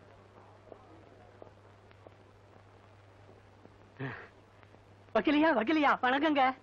ஏண்டா, இந்த மர்டர் கேஸ்ல செத்தது நீதானே? ஐயோ, அது நான் இல்லைங்க, என் தம்பிங்க. அட கிழட்டு மூதேவிங்களா, அண்ணன் தம்பி 2 பேரும் ஒரே மாதிரியா இருந்து எனக்கு கன்ஃபியூஷன். சட்டப்படி இந்த கேஸ் ஜெயிக்காது. நான் தான் ரப்பரா இழுக்கணும். எப்படியோ காப்பாத்தினா போதும். ஃபீஸ் கொடுத்துட்டியா? அன்னைக்கே கரெக்டா கொடுத்துட்டுங்க. பின்னால வா. சரிங்க.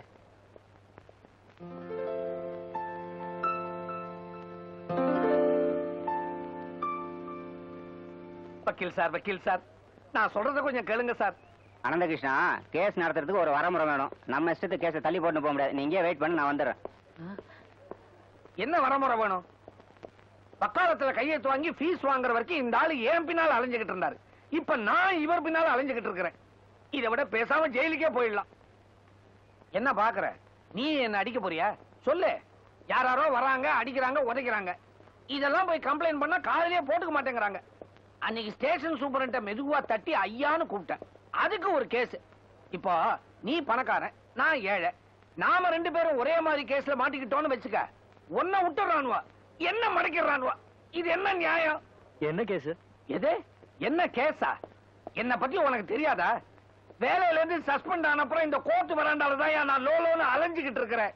இந்த கேஸுக்காக என் மாட்டை வித்தேன், மரத்தை வித்தேன், என் சம்சாரத்தோட நகை நட்டு எல்லாத்தையும் வித்துட்டேன். இனிமே விக்கிறதுக்கு என்ன இருக்குது? இப்படி டார்ச்சர் பண்ற அளவுக்கு அப்படி நான் என்னையா தப்பு பண்ணேன்? ஒரு நாள் டியூட்டி முடிஞ்சு குவார்டர்ஸ்க்கு போய்கிட்டு இருந்தேன்.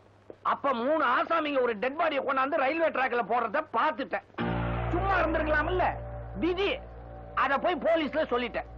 அடுத்த நாள் குவார்டர்ஸ்க்கு திபுன்னு ஒரு 5-6 பசங்க வந்தானுவா. என்ன ஏதுன்னு கேட்கறதுக்குள்ள அடி உத குத்து என்ன போட்டு புரட்டி எடுத்துட்டானுவா. என்ன சூழ்ந்து நின்னுகிட்டு, ஏண்டா இனிமே எந்த விஷயத்தையாவது பார்த்தா போலீஸ்ல சொல்லுவியாடா நான் ஏன்னு விட்டா சுருண்டுட்டேன். அப்பதான் புத்தி வந்துச்சு. இனிமே ரயில்வே டிராக்ல எவனாவது டெட் பாடியை கொண்டாந்து போட்டா பார்க்க கூடாது.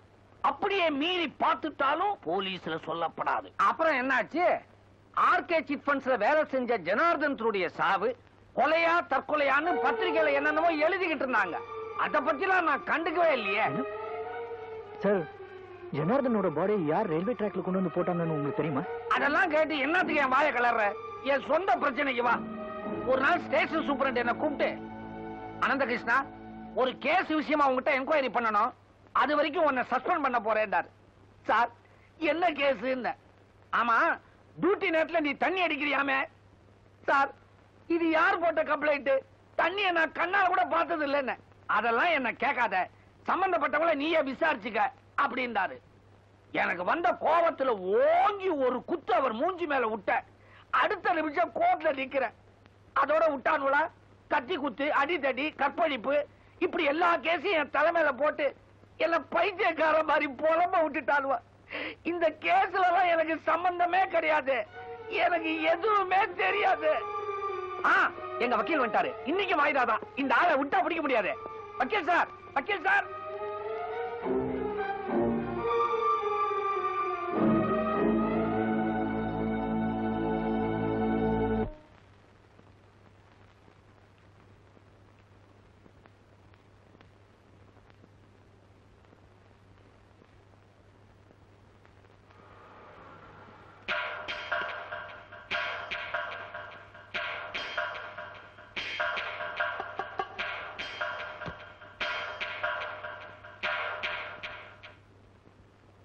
அம்மா கீதா, மறுபடியும் அந்த ஆள் வந்துட்டு இருக்கான். என்னை பத்தி கேட்டான்னா நான் இல்லைன்னு சொல்லிடு. என்ன?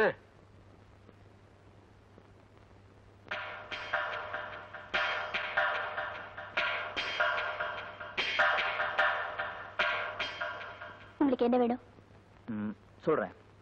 ஆனா அதுக்கு முன்னாடி ஒரு சின்ன ரெக்வெஸ்ட். தயவு செஞ்சு உங்க எதிரியா மட்டும் என்ன நினைச்சிடாதீங்க. இத பாருங்க, இதுக்கு முன்னாடி நமக்குள்ள பழக்கம் எல்லாம் இருந்திருக்கலாம். ஆனா ஜனா மூலமா உங்களை பத்தி எல்லா விஷயமும் எனக்கு தெரியும். அந்த உரிமையில தான் நான் இங்க வரேன். நீங்க வந்த விஷயம் என்னன்னு மட்டும் சொல்லுங்க. ஜனாவோட சாவு தற்கொலை இல்லைன்னு வெளியே சில பேர் பேசிக்கிறாங்க. நோ, அண்ணன் தற்கொலை தான் பண்ணிக்கிட்டாரு. நான் கேள்விப்பட்டது அது இல்லையே. யாரோ ஒருத்தர் அவனை கொலை பண்ணி அதை தற்கொலைங்கிற மாதிரி மாத்திட்டாங்களாம். ஏன் நீங்களே முதல்ல போலீஸ்ல கொடுத்த கம்ப்ளைண்ட்ல அத ஒரு கொலைன்னு தானே கொடுத்துருக்கீங்க? எங்க அண்ணன் செத்து போன அதிர்ச்சியில என்ன செய்யறோம்னு எங்களுக்கே தெரியாம அப்படி தப்பா ஒரு கம்ப்ளைண்ட் கொடுத்துட்டோம். அப்புறம் நாங்களே அதை ரியலைஸ் பண்ணி வாபஸ் வாங்கிட்டோம். முதல் நாள் கொடுத்த கம்ப்ளைண்ட்டை மறுபடியும் 2வது நாள் வாபஸ் வாங்கிருக்கீங்க. அப்படின்னா நடுவுல ஏதோ ஒண்ணு நடந்திருக்கணும். செத்து போனது எங்க அண்ணன், கஷ்டத்தை அனுபவிக்கிறது நாங்க. இதுல எங்களுக்கு இல்லாத அக்கறையும் கவலையும் உங்களுக்கு எதுக்கு சார் வந்தது? ஜனா தற்கொலை தான் பண்ணிக்கிட்டா. இது விஷயமா யார் மேலேயும் எங்களுக்கு எந்த வித சந்தேகமும் கிடையாது. தயவு செஞ்சு இங்க வந்து இத பத்தி கேட்டு எங்களை தொந்தரவு பண்ணாதீங்க. எனக்கு கொஞ்சம் வேலை இருக்கு, நீங்க போலாம்.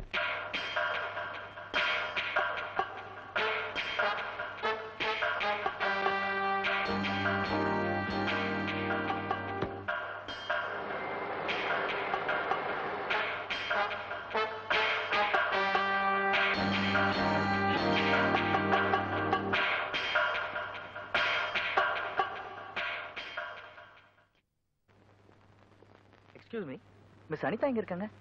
அதோ அங்க இருக்காங்க. நீங்க முடி எங்க சார் வெட்டுறீங்க? சுப்பையா சொன்னல, ஏன் கேக்குறீங்க? ஒண்ணு இல்ல, நீங்க பின்னாடி வச்சிருக்கீங்களே 4 முடி, அதை எடுத்து முன்னாடி வச்சீங்கன்னா பாக்குறதுக்கு இன்னும் கொஞ்சம் கவர்ச்சியா இருக்கும். சுப்பையா கிட்ட சொல்லுங்க. சொல்றாங்க. நீங்க ஏன் சிரிக்கிறீங்க? நானும் ரொம்ப நாளா சொல்றேன், இவரு கேட்க மாட்டேங்கிறாரு. நீங்க யாரு? நான் அவரோட wife. Good morning. Good morning. You look very beautiful. Oh, thank you. அப்படின்னு சொல்லலாம்னு இருந்தேன், ஆனா இந்த Dress மேட்ச் ஆகல. ரொம்ப கன்றாவியா இருக்கு. உங்களுக்கு என்ன விஷயம் சொல்றீங்களா? ஓகே, இத்தனை நாள் நீங்க தானே என்ன பேட்டி எடுத்தீங்க. Waiting for a change. நான் உங்களை பேட்டி எடுக்கலாம்னு இருக்கேன். என்ன பேட்டி எடுக்க போறீங்களா? நான் என்ன நாவல் எழுதுனேனா இல்ல அவார்டு வாங்கினேனா? இல்ல, நான் பேட்டின்னு மீன் பண்ணது உங்க பேட்டி இல்ல. எனக்கு கொஞ்சம் முக்கியமான டீடைல்ஸ் தேவைப்படுது. அதுக்கு உங்க உதவி வேணும். நம்ம கொஞ்சம் தனியா போய் பேசுவோமா? என்ன விஷயம் சொல்லுங்க. சுத்தி வளைக்காம சொல்றேன். இந்த உலகத்துல எனக்குன்னு இருந்த ஒரே ஃப்ரெண்ட் ஜனார்தன். கொஞ்ச நாளைக்கு முன்னாடி தான் அவன் இறந்து போயிட்டான். இத்தனை நாளா அது ஒரு தற்கொலை நான் நினைச்சிட்டு இருந்தேன். பட் இப்போ அது ஒரு கொலையா இருக்குமோன்னு சந்தேகப்படுறேன். எப்படி சொல்றீங்க? ஜனாவோட பாடிய யாரோ கொண்டு வந்து ரயில்வே ட்ராக்ல போட்டிருக்காங்க. இத பார்த்த கேங்மேன் போலீஸ் ஸ்டேஷன்ல ரிப்போர்ட் பண்ணிருக்கான். அவனை சஸ்பெண்ட் பண்ணிட்டாங்க. ஜனாவோட ஃபாதர், மதர், சிஸ்டர் 3 பேரும் முதல்ல இத பத்தி கம்ப்ளைண்ட் பண்ணிருக்காங்க. ஆனா இப்போ அப்ரோச் பண்ண அத பத்தி பேசவே மாட்டேங்கிறாங்க, மறுப்புறாங்க. அதனால்தான் இந்த கொலையில யாராவது பெரிய மனுஷங்க சம்பந்தப்பட்டிருப்பாங்களோன்னு நான் சந்தேகப்படுறேன். அப்போ எப்படிதான் உண்மையை கண்டுபிடிக்கிறது? வெளிச்சங்கிற பத்திரிக்கையில ஜனாவோட சாவு ஒரு கொலைதான நியூஸ் வந்திருக்கிறதா வக்கீல் சொன்னார். இப்போ நமக்கு அந்த பத்திரிக்கையோட காப்பி மட்டும் கிடைச்சதுன்னா ஃபர்தரா ப்ரொசீட் பண்றதுக்கு ஹெல்ப்ஃபுல்லா இருக்கும். அதுக்குதான் உன்னோட உதவி தேவை. That's no problem. நான் இன்னைக்கே கண்டுபிடிக்கிறேன். Thank you.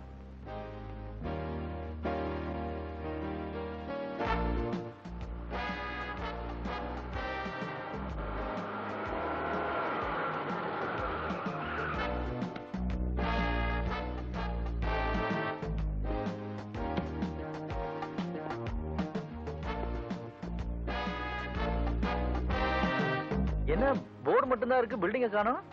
இந்த இடம் தான். நல்லா தெரியுமா? நல்லா தெரியும். இதோ அங்க கேப்போம். டென்ஷன் வந்துகிட்டு இருக்கு. Excuse me sir. இங்க ஒரு பிரஸ் இருந்ததே. ஆமா, மிஸ்டர் பிரான்சிஸ் சாரோட பிரஸ் அது. அவர் திடீர்னு முடிட்டு எங்கேயோ போயிட்டாரு. அதை இடிச்சிட்டு ஃபிளாட் கட்டுறாங்க. அவர் இப்ப எங்க இருக்காரு தெரியுமா?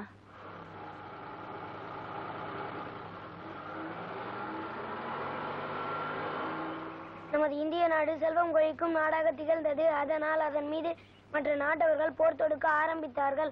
அதனால் பொருளாதாரம் சீர்குலைந்தது. இத கொஞ்சம் கோத்து குடுறா. பரிச்சை இருக்கு, நான் படிக்கணும். அக்காலத்தில் நிர்வாகம் சிறப்பாக இருந்தது. ஏய், நம் நாட்டு என்னால கோக்க முடியல, கோத்து குடுப்பா. பையனை ஏமா டிஸ்டர்ப் பண்றீங்க? பாவம் அவன் படிக்கட்டும். நான் சும்மா தானே இருக்கேன். நான் கொடுத்து கொடுக்குறேன். கொடுங்க. ஆற்றல்மிக்க அரசர்களுக்கு என் பேர் நரேந்திரன். இதுதானே மிஸ்டர் பிரான்சிஸோட வீடு? நீங்க உட்காருங்க உட்காருங்க உட்காருங்க. இவங்க பேரு அனிதா. இவங்க ஒரு ஜேர்னலிஸ்ட். நாங்க 2 பேரும் மிஸ்டர் பிரான்சிஸை பாக்கிறதுக்காக அவரோட பிரஸுக்கு போயிருந்தோம். ஆனா கொஞ்ச நாளைக்கு முன்னாடி அதை இடிச்சிட்டு தான் சொன்னாங்க. அப்படிங்க கோத்தாச்சு. பாத்து பாத்து குத்திரி போகுது. மிஸ்டர் பிரான்சிஸ் வீட்டுல இருக்காருங்களா? அவருக்கு உடம்பு சரியில்லை, தோட்டத்துல படுத்திருக்காரு. ஜஸ்ட் 5 மினிட்ஸ்மா, அதுக்கு மேல அவரை டிஸ்டர்ப் பண்ண மாட்டோம். ஆமா.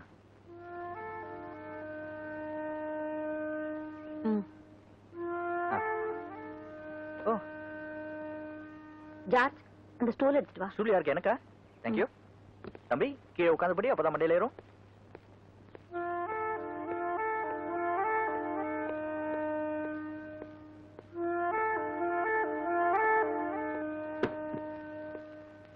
என்னங்க என்னங்க, உங்களை தேடிக்கிட்டு யாரோ பத்திரிக்கைக்காரங்க வந்திருக்காங்க. வணக்கம். என்ன வேணும்? உங்களுக்கு உடம்பு சரியில்லைன்னு உங்க வைஃப் சொன்னாங்க. என்ன உடம்புக்கு? உங்களுக்கு என்ன வேணும்னு கேட்டேன், அதுக்கு பதில் சொல்லுங்க. சார், வெளிச்சங்கிற உங்க பத்திரிக்கையில கொஞ்ச நாளைக்கு முன்னால ஜனார்தனங்கிற ஆளோட மரணத்தை பத்தி நியூஸ் வந்தது. அதை கேட்கத்தான் வந்திருக்கோம். ஜனா என்னோட க்ளோஸ் ஃப்ரெண்ட் சார். அவர் இறந்து போனப்போ நான் ஊர்ல இல்ல. அவரோட சாவு ஒரு கொலைன்னு உங்க பத்திரிக்கையில மட்டும்தான் வந்தது. அந்த நியூஸ் உங்களுக்கு எப்படி, எங்க? இந்த மாதிரி நியூஸ் என் பத்திரிக்கையில வந்ததா எனக்கு ஞாபகம் இல்ல. இல்ல சார், நிச்சயமா வந்திருக்கு. அந்த பேப்பரோட காப்பி கூட கார்ல இருக்கு. எடுத்து வரட்டுமா சார்? வேண்டாம், அதை நான் பார்க்க விரும்பல.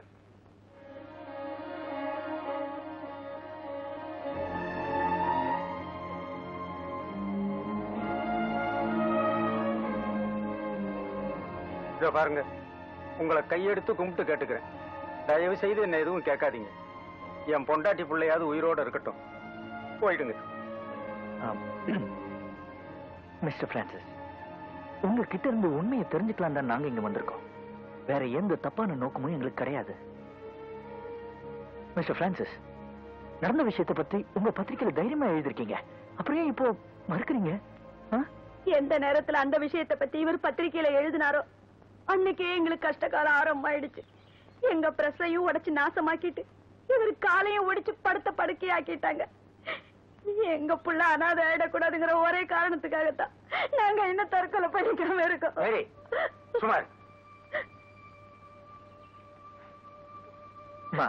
இப்படி எல்லாம் செஞ்சது யாரு? உங்க ஃப்ரெண்ட யாரு கொலை பண்ணாங்களோ அவங்கதான்.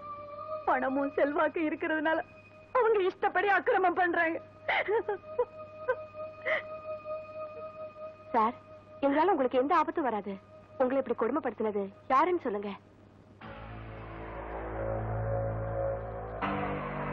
சந்தோஷம். ஏண்டா பரதேசி, என்ன இது? கையில பேப்பரும் பேனாவும் இருக்கிறதுக்காக கண்டபடி எழுதிடுறதா? ஜனார்த்தனத்தை நாங்க தான் கொலை பண்ணோம். ஜனார்த்தனம் இல்ல, எங்க வழியில குறுக்க வர எந்த நாயா இருந்தாலும் இதுதான்டா கதி. ஞாபகம் வச்சுக்கோ.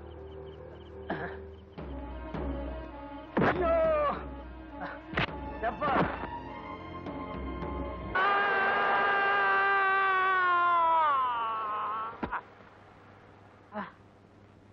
6 மாசம் பெரிய ஆஸ்பத்திரியில தங்கி ட்ரீட்மெண்ட் எடுத்துக்கிட்டேன். கையில இருந்த பணம் எல்லாம் தீர்ந்து போச்சு. சோத்துக்கே வழி இல்லாத போது வைத்தியம் எதுக்குன்னு பாதியிலேயே வந்துட்டேன். ஏதோ என் சம்சாரம் பக்கத்துல இருக்கிற தோட்டத்துக்கு வேலைக்கு போறதுனால கால் வைத்து கஞ்சிக்காவது கவலை இல்லாம இருக்க முடியுது.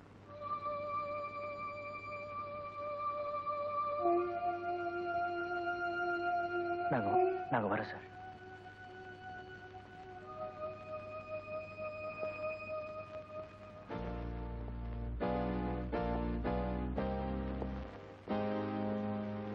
என்னங்க, உங்களை ஒண்ணு கேட்கலாமா?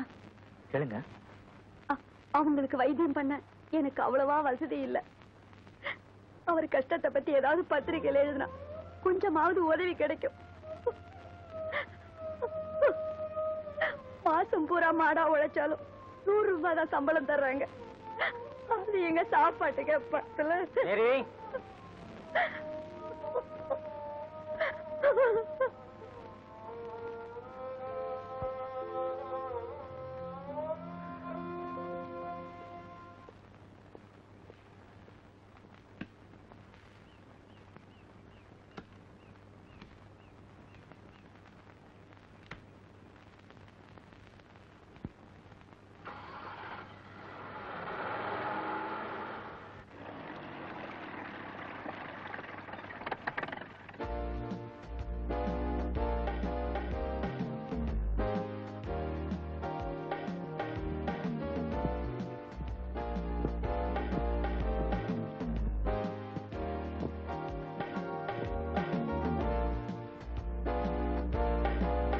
Hello, good evening mister RK Devaraj.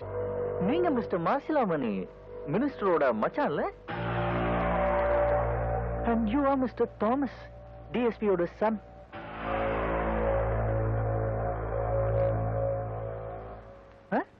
நீங்க 3 பேரும் நரேந்திரனோட வாண்டட் லிஸ்ட்ல இருக்கீங்க. உங்களுக்கு தெரியுமா?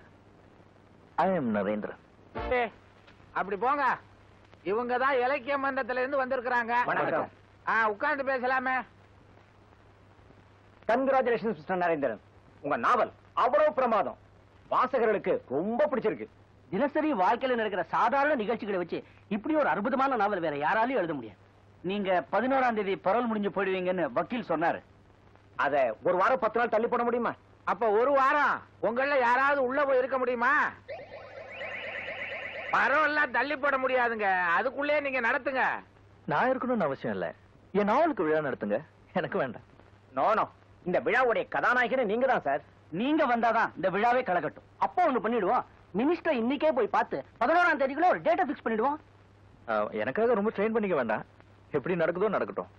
என்ன சார் சொல்றீங்க? பின்ன என்னங்க, மந்திரியை பார்த்து ஆக வேண்டிய காரியத்தை செய்யுங்க. ஓடுங்க, பரப்படுங்க. என்னப்பா ரொம்ப டீப்பா எழுதுற? என்ன எழுதுற? கவிதை எழுதிட்டு இருக்கேன். கவிதையா? நானும் தான் எழுதுவேன். நீங்க கவிதை எழுதுவீங்களா? என்ன கவிதை எழுதிருக்கீங்க? சிந்து நதியின் மிசை நிலவினிலே. இந்த கவிதை நீங்க எழுதுனீங்களா? வெளியே போய் சொல்லாதீங்க, உதப்பான். எதுக்கு உதப்பான்? பள்ளிக்கூடத்துல வாத்தியார் சொல்ல சொல்ல நான் எழுதுனேன். எதுக்கு உதப்பானா?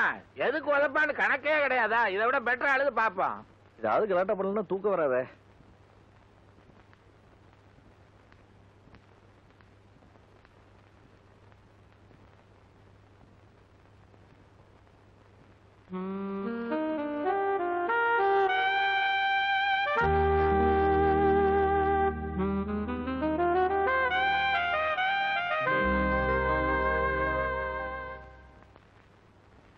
இங்கு இருக்கும் காலம் வரைக்கும் இந்த பறவை பாட்டு படிக்கும்.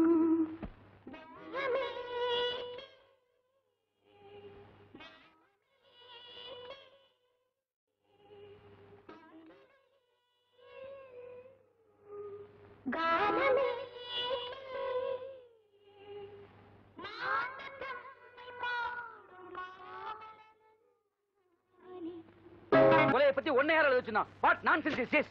நீ என்ன எழுதுற? உன் மனசுல என்ன நினைச்சிட்டு இருக்க நீ? இதுல இருக்கிறது அத்தனையும் உண்மை. ஜனார்தனோட மரணம் ஒரு கொலைதான். அத முதல்ல பத்திரிகையில எழுதினது பிரான்சிஸ். அவர்கிட்ட கஷ்டப்பட்டு நான் வாங்கிட்டு வந்திருக்கேன். இதை மட்டும் நம்ம பத்திரிகையில எழுதிட்டா பல பெரிய மனுஷங்களோட முகத்துல கிழியும் சார். அனிதா, வேண்டாத விஷயத்தெல்லாம் எழுதி வம்ப விலை கொடுத்து வாங்குற நீ. This is not the place for investigating journalism. இந்த மாதிரி மேட்டர்லாம் நம்ம ஆபீஸ் குப்பத்தொட்டில இடம் கிடையாது. என்ன சார் அர்த்தமில்லாம பேசுறீங்க? இது ஒரு சென்சேஷனல் ரைட் அப். இத கண்டிப்பா நம்ம பத்திரிகையில போட்டே ஆகணும். நோ, எந்த உண்மையை பத்திரிகையில போடணும், எந்த உண்மையை பத்திரிகையில போடக்கூடாதுன்னு எனக்கு தெரியும். You don't teach me. சாட்சிகளோட நான் கொண்டு வந்த கட்டுரையை போட முதுகெலும்பு இல்லாத நீங்க பத்திரிகையில எடிட்டரா வேலை செய்யறதை விட எங்கேயாவது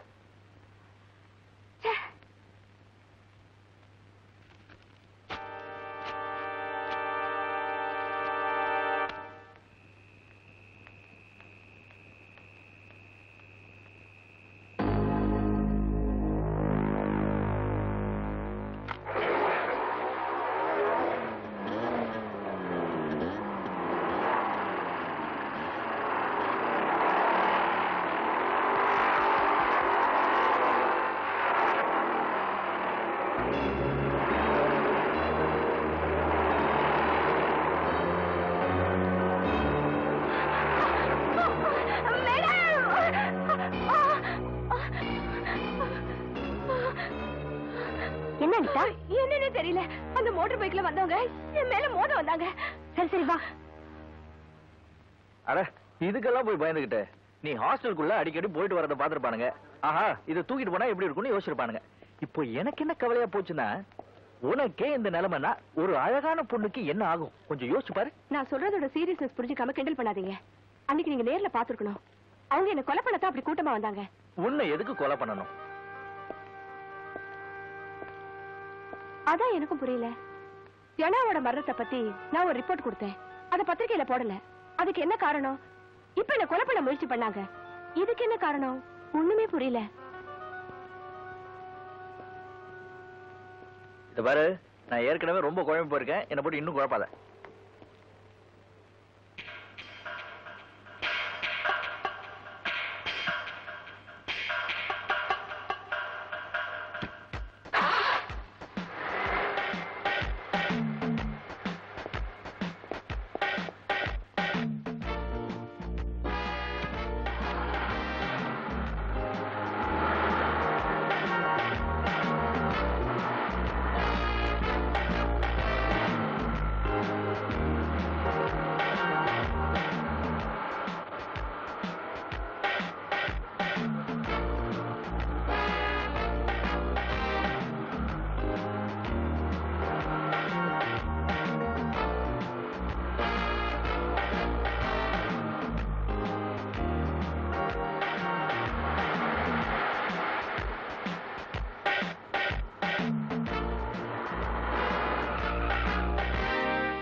இது எந்த இடம்?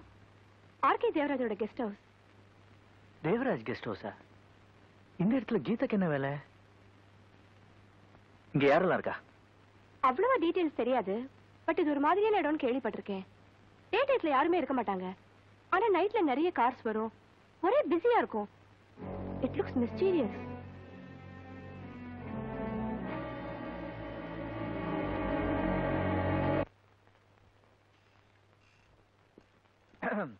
நான் கொஞ்சம் அவசரமா வெளியே போகணும். இந்த பாரு, விளையாடுறியா? நீ வந்து பரோல்ல வெளியில வந்திருக்கிற கைதி, என் கஸ்டடியில இருக்க. உன்னை நான் தனியா அனுப்பிச்சிட்டு மடியில நெருப்ப கட்டிக்கிட்டு இருக்கணுமா? நானும் உன்னோட வருவேன். நீங்க அங்க வரக்கூடாது சார், வந்தீங்கன்னா காரியமே கெட்டு போயிடும். என்னால ஒண்ணும் கெடாது, கண்டிப்பா நான் வருவேன். வந்து தொலைங்க. என்ன இப்படி சலிச்சுக்கிறான்?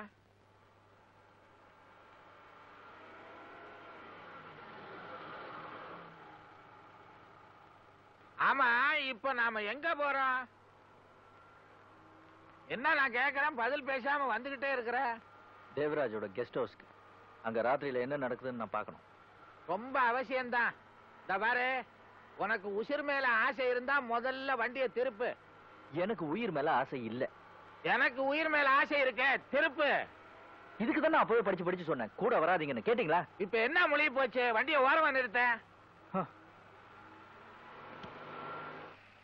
இறங்குங்க. இதுக்குதான் உங்க சைஸுக்கு தகுந்த மாதிரி ஒரு வண்டி வாங்கிக்கணும். போயிட்டு வந்துடுறேன். சீக்கிரம் வாயா, பேய் பிசாசுன்றாங்க, பயமா இருக்கு.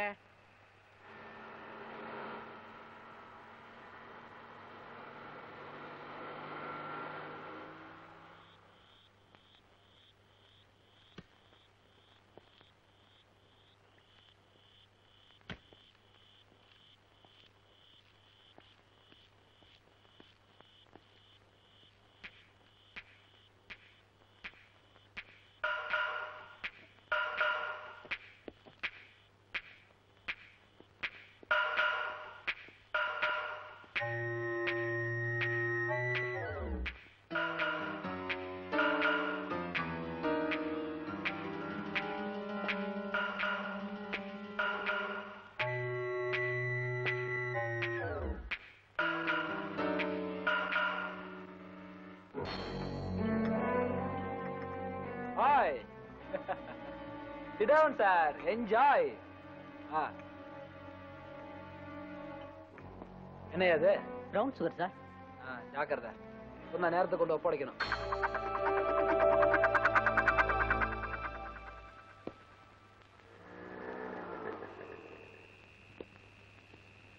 யோ, யாரியா நீ?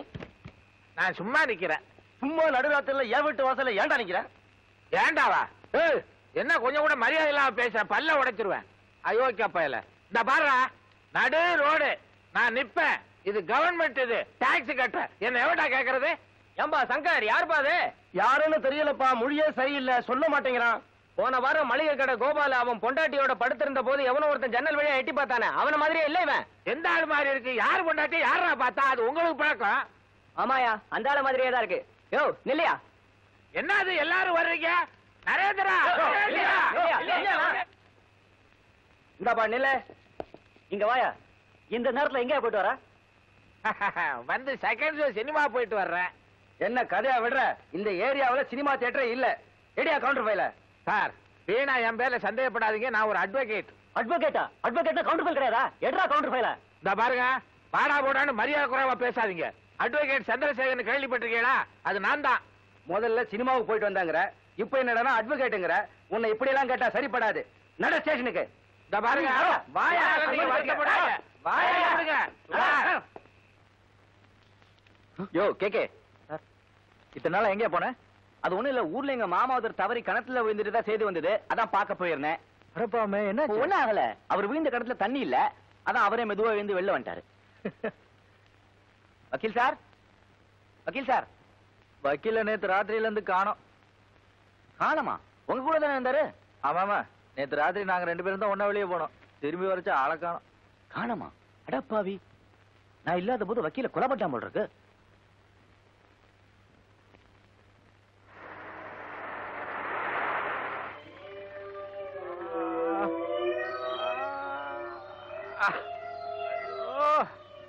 ஐயோ பயில வந்துட்டியா? நீ நினைச்ச உடனே போறதுக்கு வாரதுக்கு இது என்ன சத்திரம் நினைச்சியா? இருடா உன்ன சொல்றேன். அம்மா அம்மா அம்மா, டே கமலக்கண்ணா, ஏட்டா சொந்தன்னு வேற சொல்லிக்கிட்டு நீ போறது வாரதும் கேக்குறதுக்கு நாதி இல்லைன்னு நினைச்சியா? என்ன வக்கீல் சார், நேத்து ராத்திரி ஃபுல்லா ஆளைய காணோம். என்னாச்சு? காணாமே போயிருப்பேன்ப்பா. தர்ம அடின்னு கேள்விதான் பட்டிருக்கேன். அது நேற்று தான் தெரிஞ்சுது. உடம்பு பூரா ஒத்தனை கொடுக்கணும். தவிர ரெடி பண்ணு, வெண்ணி எண்ணெய் போ. என்ன பாக்குற? ஒத்தனை குடிச்சிட்டு வர. அம்மா அப்பா. உன்னோட டிஸ்மிஸல் ஆர்டர். இனிமே நீங்க வேலைக்கு வர வேண்டாம். ஐ அம் சாரிம்மா, இது என்னோட முடிவு இல்ல, மேனேஜ்மெண்டோட முடிவு. சார், எதுக்காக என்ன வேலையை விட்டு அனுப்புறீங்க? நான் பண்ண தப்பு என்ன? தேவையில்லாத விஷயங்களை தேடி அலையிறதா உன் தப்பு. யோசிச்சு பாருங்க சார், இந்த பத்திரிக்கைக்காக நான் எவ்வளவு உழைச்சிருக்கேன், எவ்வளவு கஷ்டப்பட்டிருக்கேன். இந்த உழைப்ப உன் அனுபவமா வச்சுக்க. வேற இடத்துல வேலைக்கு முயற்சி பண்ணு, உன் திறமைக்கு கண்டிப்பா கிடைக்கும். சார், நான் கடவுள் ஒரு கதவை மூடினார்னா இன்னொரு கதவை நிச்சயமா திறப்பாருமா, கவலைப்படாது.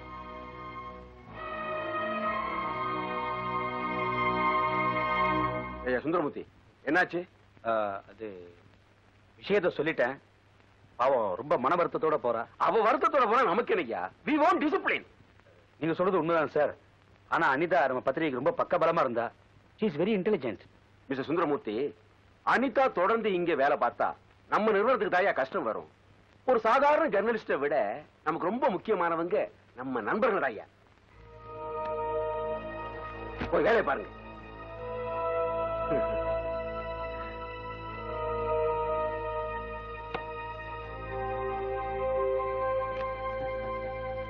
சந்தோஷம்.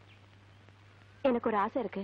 ஏதாவது ஒரு மினிஸ்டர் பார்த்து நீங்க அவார்டு வாங்கின பெரிய எழுத்தாளருங்கிறத சொல்லி உங்க தண்டனையை குறைக்க சொல்லி கேட்கலான்னு இருக்கேன். அனிதா, நான் ஒரு அவார்டு வாங்கின எழுத்தாளனா இருக்கலாம்.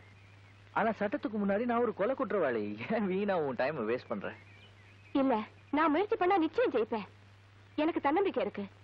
நீங்களும் நானும் சேர்ந்து கண்டுபிடிக்க வேண்டிய இன்னொரு முக்கியமான விஷயமும் இருக்கு. ஜனாவோட மரணம் இயற்கையான சாவோ இல்ல தற்கொலையோ நிச்சயமா இல்ல. அதுக்குள்ள ஒரு பெரிய மர்மமே இருக்கு. இத பத்தி தன் பத்திரிகையில எழுதினாரே பிரான்சிஸ். அவர் ஒரு முக்கியமான சாட்சி. இந்த மாதிரி தேட ஆரம்பிச்சோம்னா நமக்கு இன்னும் நிறைய சாட்சிகள் கிடைக்கும்.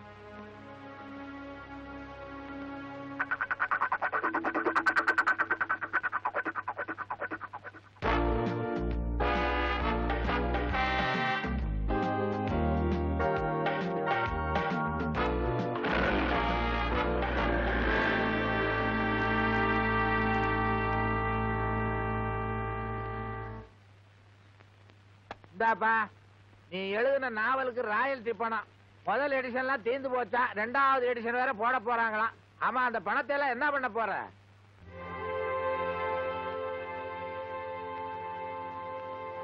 மாசம் பூரா மாடா உழைச்சாலும் 100 ரூபாய் தான் சம்பளம் தர்றாங்க. அது எங்க சாப்பாட்டுக்கே பத்தல.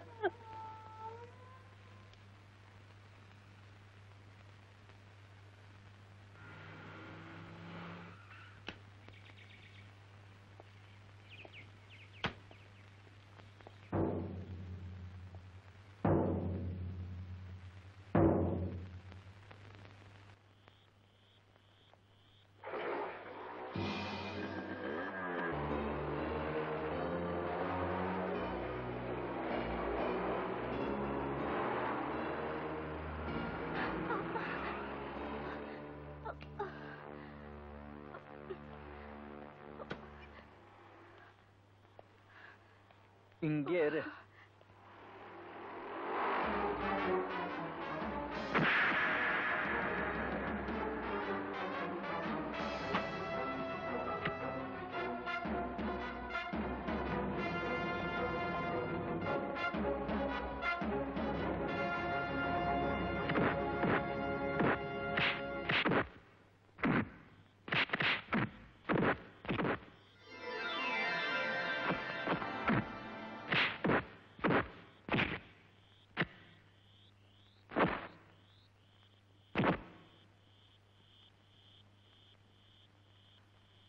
Get in.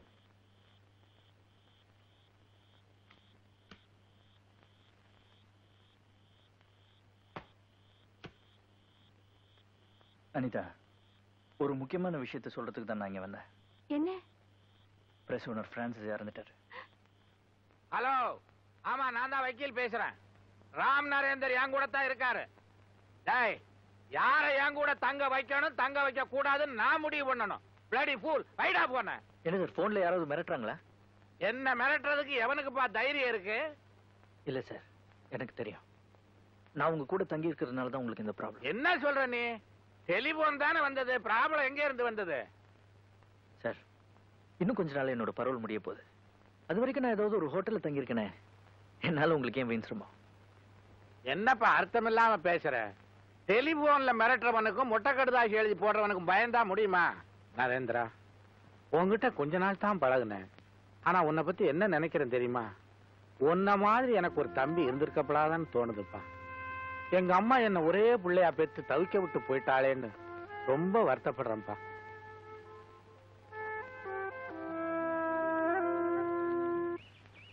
இது பார், இதையெல்லாம் நீ மறந்துடு, ஓகே? என்கிட்ட ஒரு அழகான பிளான் இருக்கு. ஆனா ஆஸ் a ஜேர்னலிஸ்ட் நீ தான் அதை பண்ண முடியும். கொஞ்சம் ரிஸ்க் பண்றியா? சொல்லுங்க. ஹலோ. ஹலோ, வாங்க அனிதா. என்ன இந்த ராத்திரி நேரத்துல?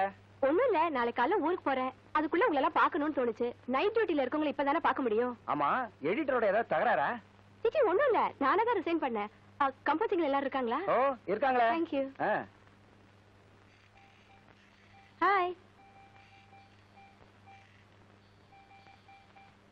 ஹாய் திவ்யா. ஓகேமா? இருக்கேன். என்ன அனிதா, வேலையை விட்டுட்டியா? பிடிக்கலையா? சிச்சி, நான் வேலையை ஒண்ணு பிடிக்காம விடல. ஊர்ல அப்பா தனியா இருந்து கஷ்டப்பட்டுட்டு இருக்காரா, அதான் நான் சாரி.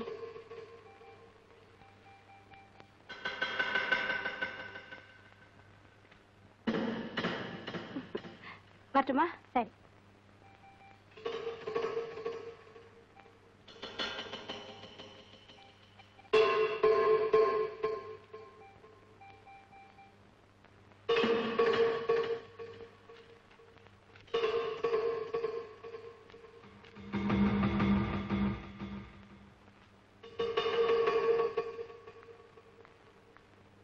என்ன தமிழ்மணி, சௌக்கியமா? இருக்கம்மா. அப்பா இருக்காங்க. வீட்டுல சௌக்கியமா? கரண்ட் கட் ஆயிடுச்சு, இருங்க ஜெனரேட்டர் போட்டு வரேன்.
சந்தோஷம் ஐயா. கூடவே பழகிட்டு எனக்கே குழி வெட்டிட்டீங்கல்ல. கடைசியில் உங்க புத்தியை காமிச்சிட்டீங்க. நான் சொல்றேன், மூடி வச்சிருந்த விஷயத்த முதல் பக்கத்துல போட்டு என் மானத்தை வாங்கிட்டீங்களா ஐயா? ஏயா எத்தனை நாள் கை நீட்டி என்கிட்ட HSK வாங்கி குடிச்சிருப்ப? எப்படியா என் முதல்ல குத்துறது மனசு வந்து உனக்கு? மிஸ்டர் தேவராஜ், அவசரப்பட்டு பேசாதீங்க. இப்படி ஒரு செய்தி எங்க பத்திரிகையில வரப்போகுதுன்னு சத்தியமா எங்க யாருக்குமே தெரியாது. வேணும்னா நீங்க சுந்தரமூர்த்தியை கேட்டு பாருங்க. உங்களுக்கே தெரியாம உங்க பத்திரிகையில நியூஸ் வந்துச்சுன்னா அப்புறம் நீங்க 2 பேரும் எதுக்கு அங்க இருக்கீங்க? சார் நான் உண்மையை சொல்றேன் சார். லாஸ்ட் எடிஷன்ல மட்டும்தான் இந்த நியூஸ் வந்திருக்கு. ஏற்கனவே ஒட்டி இருந்த மேட்டரை பிச்சுட்டு இந்த மேட்டரை போட்டிருக்காங்க. ப்ரூஃப் ரீடிங் முடிஞ்சு மேட்டர் போனதுக்கு அப்புறம் தான் இது நடந்திருக்கு. யோ, சட்டசபை நடந்துட்டு இருக்க நேரம் அது. எவனாவது கிளற ஆரம்பிச்சனா எவன் அவன் மாட்டுவான் தெரியுமா உங்களுக்கு? இதுக்கெல்லாம் யார் பொறுப்பு? தேவராஜ் சார், எங்க ஸ்டாஃப்ஸ் எல்லாரையும் கூப்பிட்டு விசாரிச்சு பார்த்தோம். ஆனா யாருக்கு எதுவுமே தெரியாதுன்னு சொல்றாங்களே. லாஸ்ட் எடிஷன் பிரிண்ட் ஆயிட்டு இருக்கும்போது அந்த பொண்ணு இங்க வந்துதான். அப்போ கரண்ட் கட் ஆயிருக்கு. மத்தபடி வெளியாட்கள் யாரும் இங்க வரலீங்க. பொண்ணு வந்துச்சா? யாரு அந்த பொண்ணு? அதான் நம்ம வேலையை விட்டு நிறுத்தணுமே, அந்த பொண்ணு அனிதா, அவதான் சார். அனிதா, சந்தோஷம். எங்க போயிருக்க அந்த துமுர் பிடிச்ச அனிதா? கூப்பிட அவள வெளியே. அவ இங்க இல்ல, நேத்திக்கே போயிட்டா. போய் சொல்லாத. உண்மையதாங்க சொல்றேன். திடீர்னு ஊருக்கு போகணும்னு பர்மிஷன் கேட்டா, நான் தான் போயிட்டு வான்னு அனுப்பி வச்சேன்.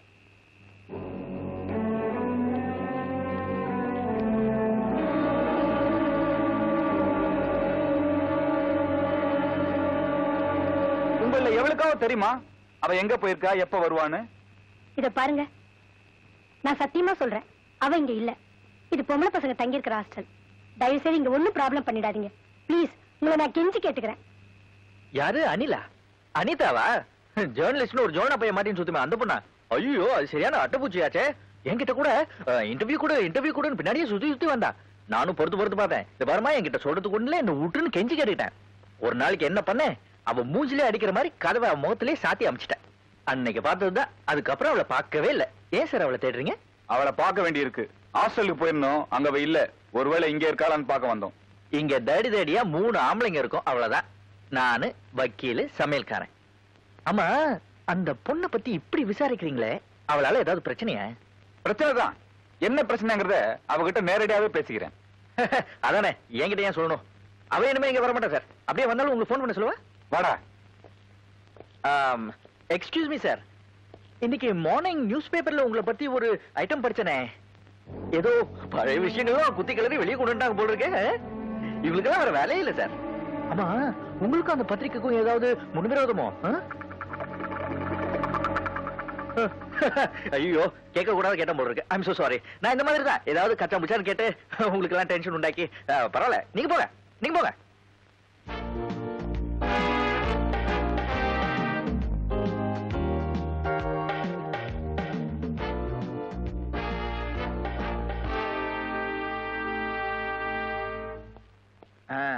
வக்கீல் சார், நாம வச்சது சரியான டைம் பாம். அதுல ஆடி போயிருக்கானுங்க. இந்த பாரு, நீ ஏதோ அசட்டு தைரியத்துல செய்யற, அவனுங்க பயங்கரமானவனுங்க. நீங்க ஏன் சார் பயப்படுறீங்க? இன்னைக்கு காலையில நியூஸ் படிச்ச உடனே ஜனங்களுக்கு எல்லாம் உண்மையை தெரிஞ்சுக்கணுங்கிற இன்ட்ரெஸ்ட் வரும்ல. நரேந்திரா, அவார்டு ஃபங்க்ஷன் முடிஞ்ச உடனே நீ பாட்டுக்கு ஜெயிலுக்கு போற. இந்த பொண்ணோட நிலைமையை யோசிச்சு பாத்தியா?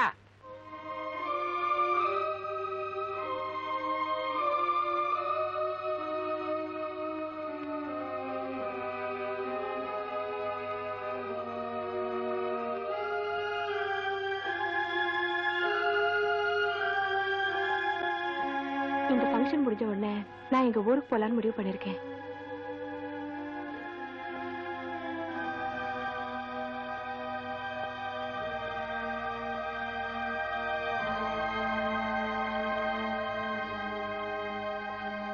ஃபங்க்ஷன் முடிஞ்சது மறுபடியும் ஜெயில் வாழ்க்கை. யோசிச்சு பார்க்கும்போது நான் பரவல்ல வராமலே இருந்துக்கலாம்னு கூட தோணுது. அன்பு காட்டுறதுக்கும் ஆதரவா இருக்கிறதுக்கும் யாருமே இல்லாம இருந்த எனக்கு இந்த 28 நாள்ல எத்தனை மாறுதல்கள். வறண்டு போயிருந்த என்னுடைய வாழ்க்கையில ஒரு பிடிப்பு ஏற்படுத்தினது நீயும் வக்கீல் சார் தான். இந்த புது சொந்தத்தை விட்டுட்டு மறுபடியும் நான் ஜெயிலுக்கு போகணும்னு நினைக்கிறப்ப என்னமோ எனக்குள்ள ஏதோ. அனிதா, நீ என்ன பார்க்காமலே இருந்திருக்கலாம்.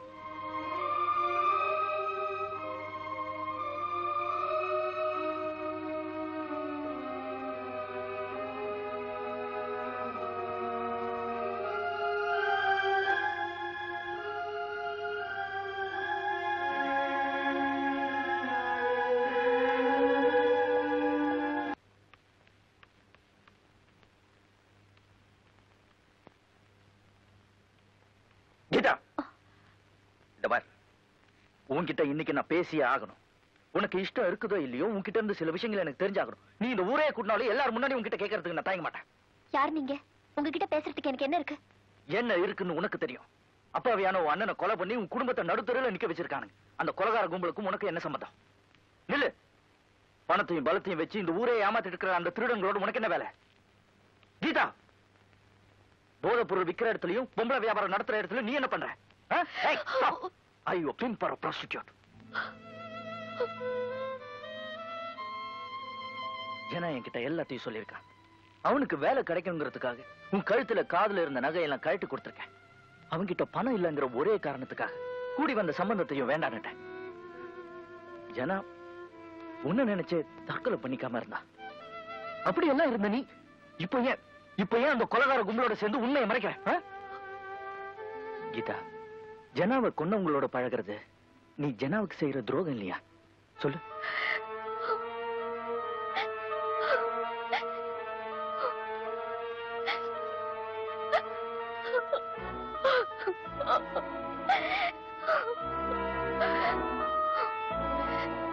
சொல்றேன், எனக்கு எல்லா உண்மையும் தெரியும். சாவுல இருந்து எங்க அண்ணனை நீங்க தான் காப்பாத்துனீங்கன்னு எனக்கு தெரியும். எங்க அண்ணன் செஞ்ச கொலைய நீங்க செஞ்சதை ஒத்துக்கிட்டு தண்டனை அனுபவிக்கிறீங்கன்னு எனக்கு முன்னாடியே தெரியும். என் கண்ணை என்கிட்ட எல்லா விஷயத்தையும் முன்னாடியே சொல்லிடுச்சு. ஆனா நீங்க காப்பாத்தின எங்க அண்ணனை எங்களால காப்பாற்ற முடியல.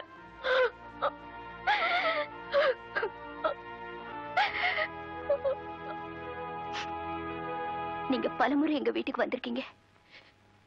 எங்க உங்க கூட நின்னு பேசினா துக்கம் தாங்காம மனசு வெடிச்சு உண்மையை சொல்லிடுவோமோன்னு பயந்துதான் உங்களை பாக்குறதே நான் அவாய்ட் பண்ண. எங்க நிலைமை அப்படி ஆயிடுச்சு. ஒவ்வொரு நிமிஷமும் யாருக்கோ பயந்து நாங்க வாழ்ந்துட்டு இருக்கோம். என் கண்ணனோட சாவு தற்கொலை இல்ல, கொலைதான்.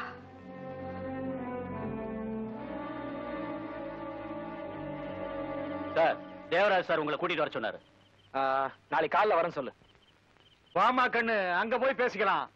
சொன்னதான் நாளைக்கு காலைல வரேன்னு. டேய், வாடானா நின்னு பேசிட்டு இருக்கான். டேய், ராங் பண்ண அள்ளி கொண்டு போயிடுவோம்.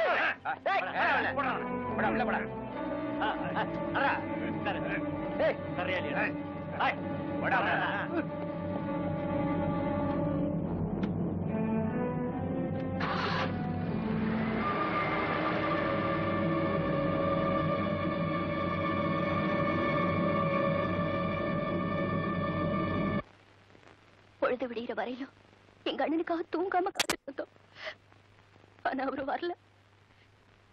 காலையில யாரோ ஒருத்தர் வந்து சொன்னாரு, எங்க அண்ணன் ரயில் முன்னால விழுந்து தற்கொலை பண்ணிட்டார். நாங்க உடனே போலீஸ்ல கம்ப்ளைண்ட் பண்ணோம்.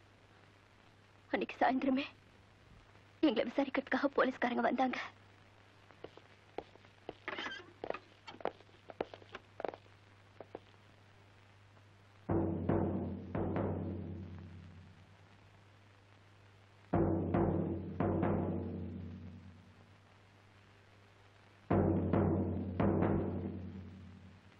நீங்க ரெண்டு பேரும் கொஞ்சம் போலீஸ் ஸ்டேஷன் வரைக்கும் வரணும். என்ன விஷயம்? நீங்க கொடுத்த கம்ப்ளைண்ட் பத்தி விசாரிக்கணும். வாங்க.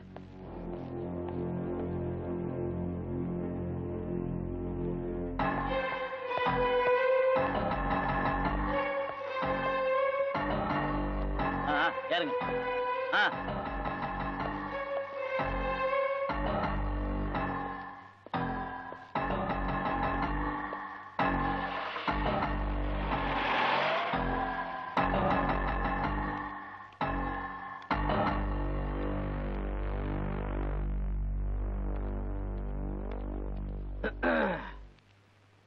ஏன் பெரியவரே, உங்க பையனோட சாவை பத்தி போலீஸ்ல போய் கம்ப்ளைண்ட் பண்ணீங்களா?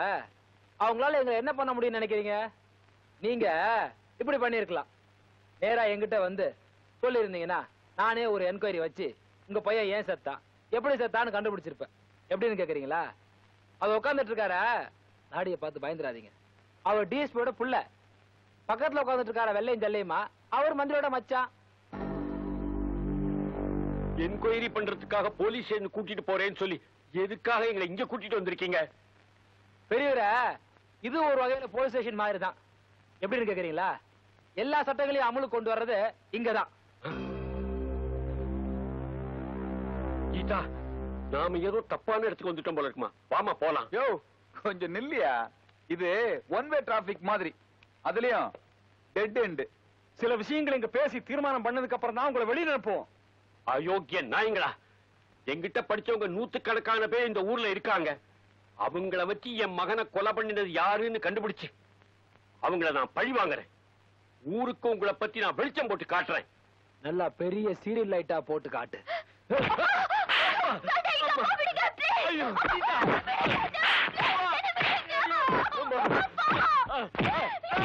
நான் சொல்றதுக்கு சார், சார்.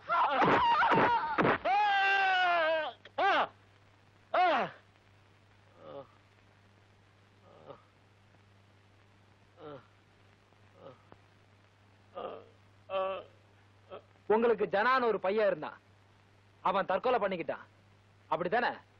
ஆமா, அவன் தற்கொலை தான் பண்ணிக்கிட்டான். கரெக்ட். இனிமே உங்க பையனை பத்தி யார் கேட்டாலும் இப்படிதான் சொல்லுவீங்க இல்லையா? ஆமா, அப்படிதான், அப்படியே நான் சொல்லுவேன். சந்தோஷம்.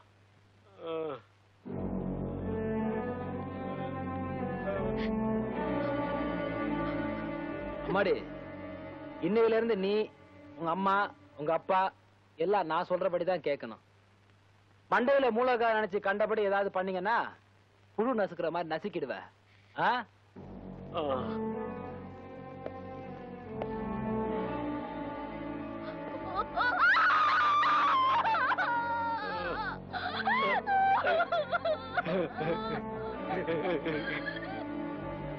அதுக்கப்புறம் எங்களை அவங்க அடிமை மாதிரி நடத்த ஆரம்பிச்சாங்க.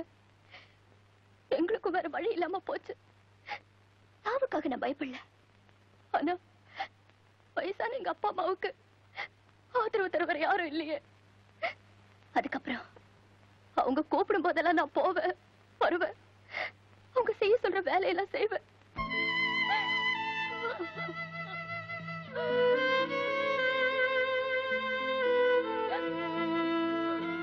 கீதா, அழாத. உங்களுக்கு உதவி பண்ண யாரும் இல்லைன்னு கவலைப்படாத. ஜனாவோட இடத்துல இருந்து உங்களுக்கு உதவி பண்ண நான் இருக்கேன்.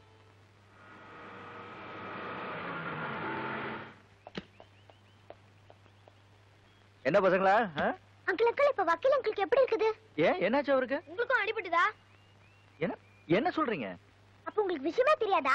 வக்கீல் மாமாவை யாரோ அடிச்சு போட்டாங்களா, ஏஜி ஹாஸ்பிடல் சேர்த்துக்காங்கன்னு போன் வந்தது. அதான் பாட்டியும் சமையல்கார மாமாவும் ஆஸ்பத்திரிக்கு போயிருக்காங்க.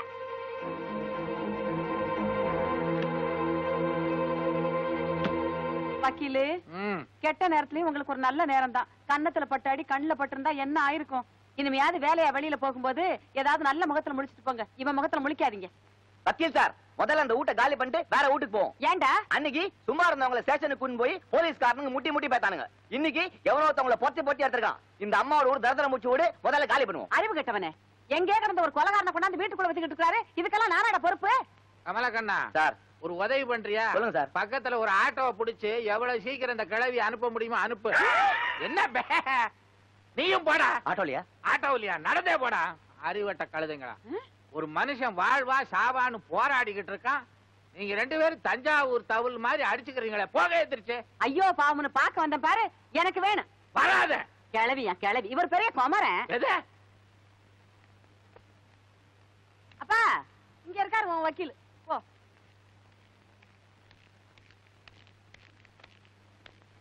வக்கீல் சார், என்னாச்சு? எப்படி உங்களுக்கு இப்படி அடிபட்டுச்சு? ஐயோ, அதையா கேக்குற?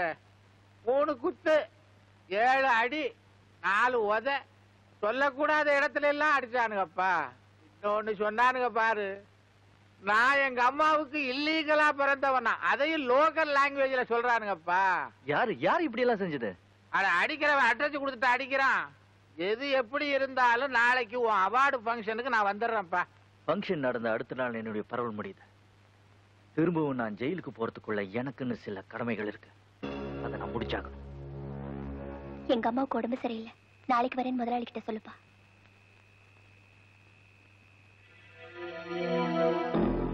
வண்டியில ஏறு.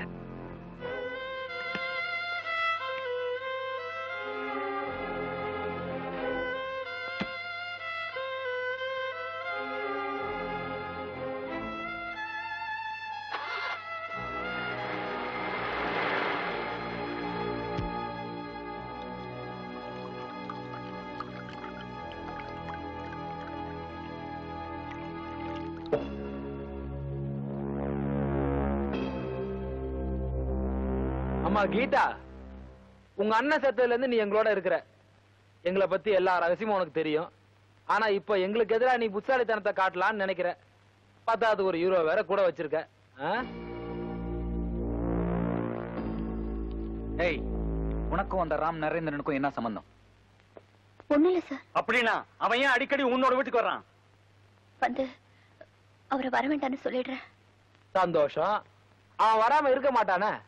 ஏன்னா உங்க அண்ணன் பண்ண கொலைய தான் பண்ணதா சொல்லி ஜெயிலுக்கு போன தியாகி இல்லாம இப்போ உன் குடும்பத்தை காப்பாத்துறதுக்காக வந்துகிட்டு இருக்கான். அப்படிதானே? பரவாயில்ல, வந்த கைதி தானே, திரும்ப ஜெயிலுக்கு போயிடுவான்னு அசால்ட்டா இருந்தேன். கொஞ்ச நாள்ல எனக்கு எதிராக என்னென்ன காரியம் பண்ணிட்டான் ராஸ்கல். அந்த பத்திரிகார பரதேசி பிரான்சிஸ் மாத்திரம் உயிரோட இருந்திருந்தானா என்னை எப்போ காட்டி கொடுத்திருப்பான். அவன் செத்துட்டான். இப்ப அவனுக்கு இருக்கிற ஒரே சாட்சி நீதான். உன்னை வச்சு என் கணக்கு முடிக்கலான்னு பாக்குறான். அப்படிதானே? சார், என்ன ஒண்ணும் பண்ணிடாதீங்க சார். எங்க அப்பா அம்மாவுக்கு என்ன விட்ட வேற ஆதரவு இல்ல சார். உங்களுக்கு எதிராக நான் எந்த காரியமும் பண்ண மாட்டேன் சார். சார் ப்ளீஸ் சார், என்ன விட்டுருங்க சார். சந்தோஷம். போயிட்டு வா.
அன்பு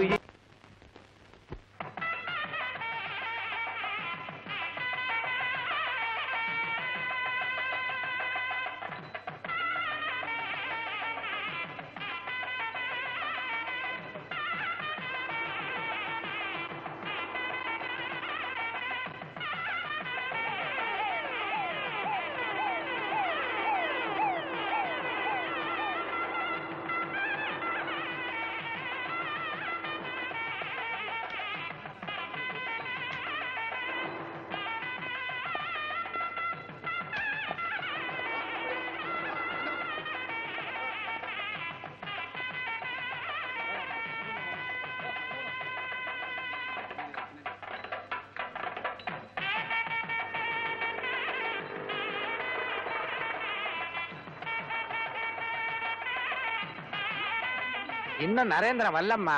அப்படியா? அதான் பாத்துக்கிட்டு இருக்கேன்.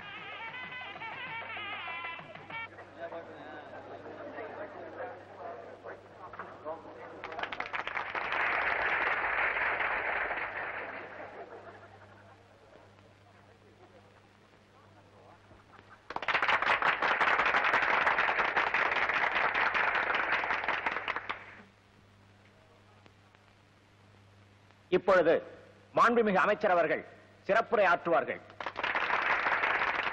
எழுத்தாளன் என்பவன் அவன் வாழும் சமூகத்தின் குரல், அந்த சமுதாயத்தின் எழுச்சி. அப்படிப்பட்ட எழுத்தாளர்கள் ஏற்றளவில் மட்டும் எழுதுவதோடு அல்லாமல் அந்த தீமைகளை எதிர்த்து நின்று போராடவும் வேண்டும்.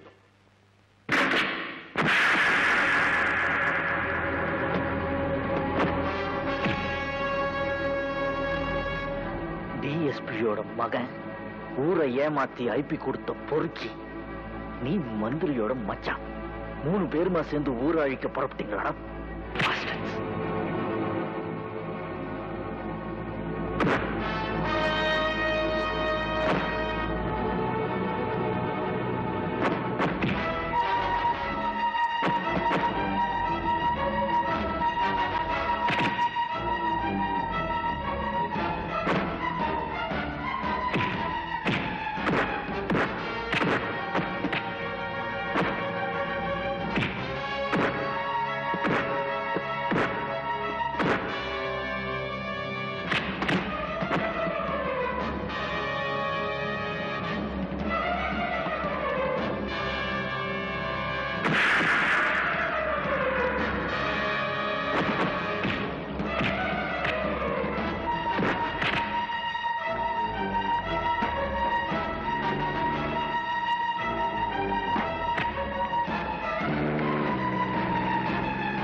பார்த்தால் பல்வேறு செல்வாக்குகளால் ஏழைகள் வாழ்க்கையை நசுக்குகின்ற சமூக விரோதிகளை ஓங்கி அடிக்க எழுத்தாளர்கள் முன் வர வேண்டும். அது அவர்களால் தான் முடியும்.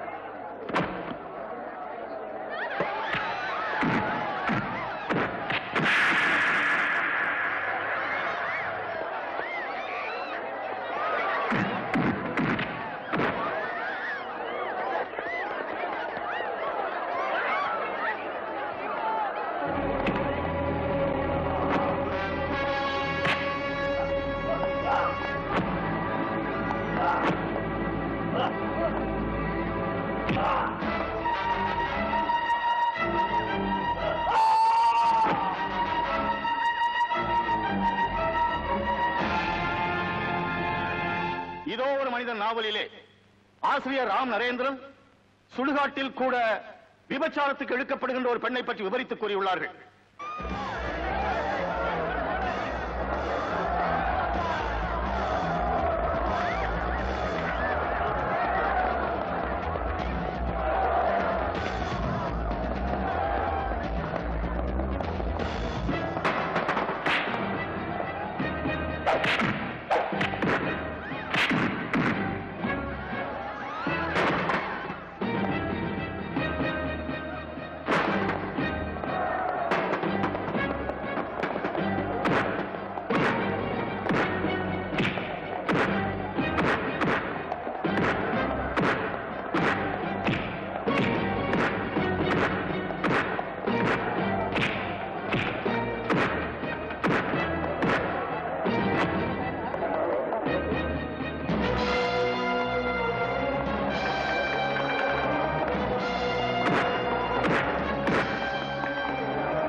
இப்படி பெண்களை, ஏழைகளை அடிமைப்படுத்துகின்ற, அவமானப்படுத்துகின்ற அசுர ஜென்மங்களை அழிக்க ஆசிரியர் ராம் நரேந்திரன் போன்றவர்களால் தான் முடியும்.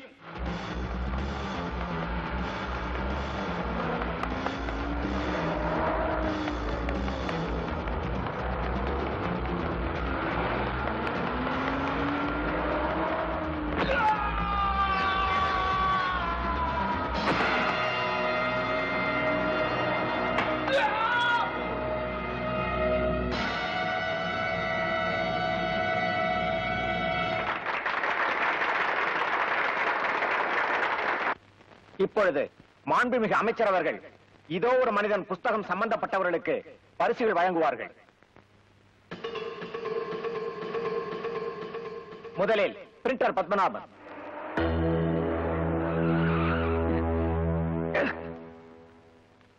அடுத்து பப்ளிஷர் ரங்கநாதன்,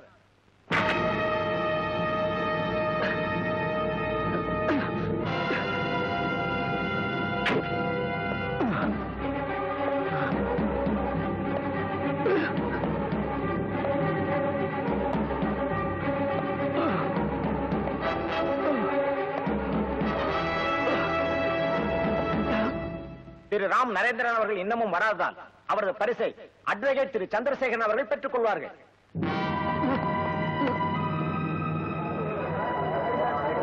நரேந்திரா, நரேந்திரா என்னப்பா என்ன ஆச்சு? ஐயோ என்னப்பா இது?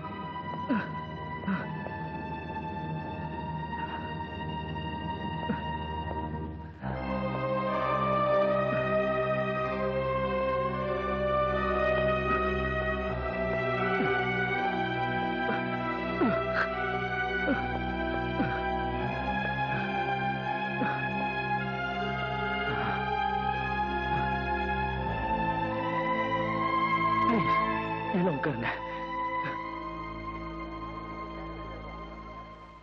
இன்னைக்கு நான் ரொம்ப சந்தோஷமா இருக்கேன். அர்த்தமே இல்லாம இருந்த என்னுடைய வாழ்க்கைக்கு இன்னைக்கு ஒரு அர்த்தம் கிடைச்சது. இரும்பு கம்பிகளுக்கு பின்னாடி உட்கார்ந்து இதோ ஒரு மனிதன் நாவல் எழுதின அதே கையால 3 மனுஷ மிருகங்களை கொலை பண்ணிட்டு உங்க முன்னாடி வந்து நிக்கிறேன் சார். சட்டத்தையும் சமுதாயத்தையும் ஏமாத்தி ஜனாவோட கொலையை தற்கொலையா மாத்தினவங்க, அவனுடைய வயசான அப்பாவுக்கு அம்மாவுக்கு ஆறுதலாவோ ஆதரவாவோ இருந்த ஒரே தங்கச்சி மிருகத்தனமா கொலை பண்ணவங்க, இவங்க செஞ்ச அக்கிரமங்களை எல்லாம் தைரியமா வெளிச்சம் பத்திரிகையில எழுதின பிரான்சிஸ் சின்ன பின்னமாக்கி நிர்மூலப்படுத்தினவங்க, இவங்க 3 பேரை தான் சார் நான் கொலை பண்ணேன். சட்டத்தால இவங்களை அடக்க முடியல, சமுதாயத்தால இவங்களை தண்டிக்க முடியல, அப்புறம் இவங்களை அடக்கிறதா யாரு? அதனால தான் நான் பெரோல் முடிஞ்சு ஜெயிலுக்கு போக போற இந்த ராம் நரேந்திரன் அவங்களை கொலை பண்ண. I don't feel guilty about it. நான் பெருமைப்படுறேன். I feel proud about it. என்னுடைய இந்த செய்கையை நான் நியாயப்படுத்தல. அக்கிரமத்தையும் அராஜகத்தையும் வன்முறையால தான் அடக்க முடியும் நான் சொல்லல. ஆனா இந்த சந்தர்ப்பத்தில் எனக்கு இதை தவிர வேற வழி தோணல. இந்த கூட்டத்திலையும் என் நண்பன் ஜனா மாதிரி எத்தனையோ பேர் பாதிக்கப்பட்டவங்க இருப்பாங்க. இவங்களுக்கெல்லாம் பாதுகாப்பு கொடுக்க வேண்டியது உங்க அரசாங்கத்தோட கடமை சார். இல்லைன்னா என்ன மாதிரி நரேந்திரங்க உருவாக்கிட்டே இருப்பாங்க சார். நாவல் ஆசிரியர் நரேந்திரனுக்கு பரிசு கொடுக்கறதுக்காக நீங்க இன்னைக்கு இங்க வந்தீங்க. ஆனா இப்போ உங்க முன்னாடி நிக்கிறது 3 பேரை தண்டிச்சு சட்டத்துக்கு முன்னாடி குற்றவாளியா நிக்கிற இந்த நரேந்திரன். உங்களால பரிசு கொடுக்க முடியுமா சார்? சொல்லுங்க சார். எனக்கு நீங்க பரிசு கொடுக்கறதுனால உங்க மந்திரி பதவிக்கு ஆபத்து வரும்னு எனக்கு தெரியும் சார். You decide. நீங்க முடிவு பண்ணுங்க.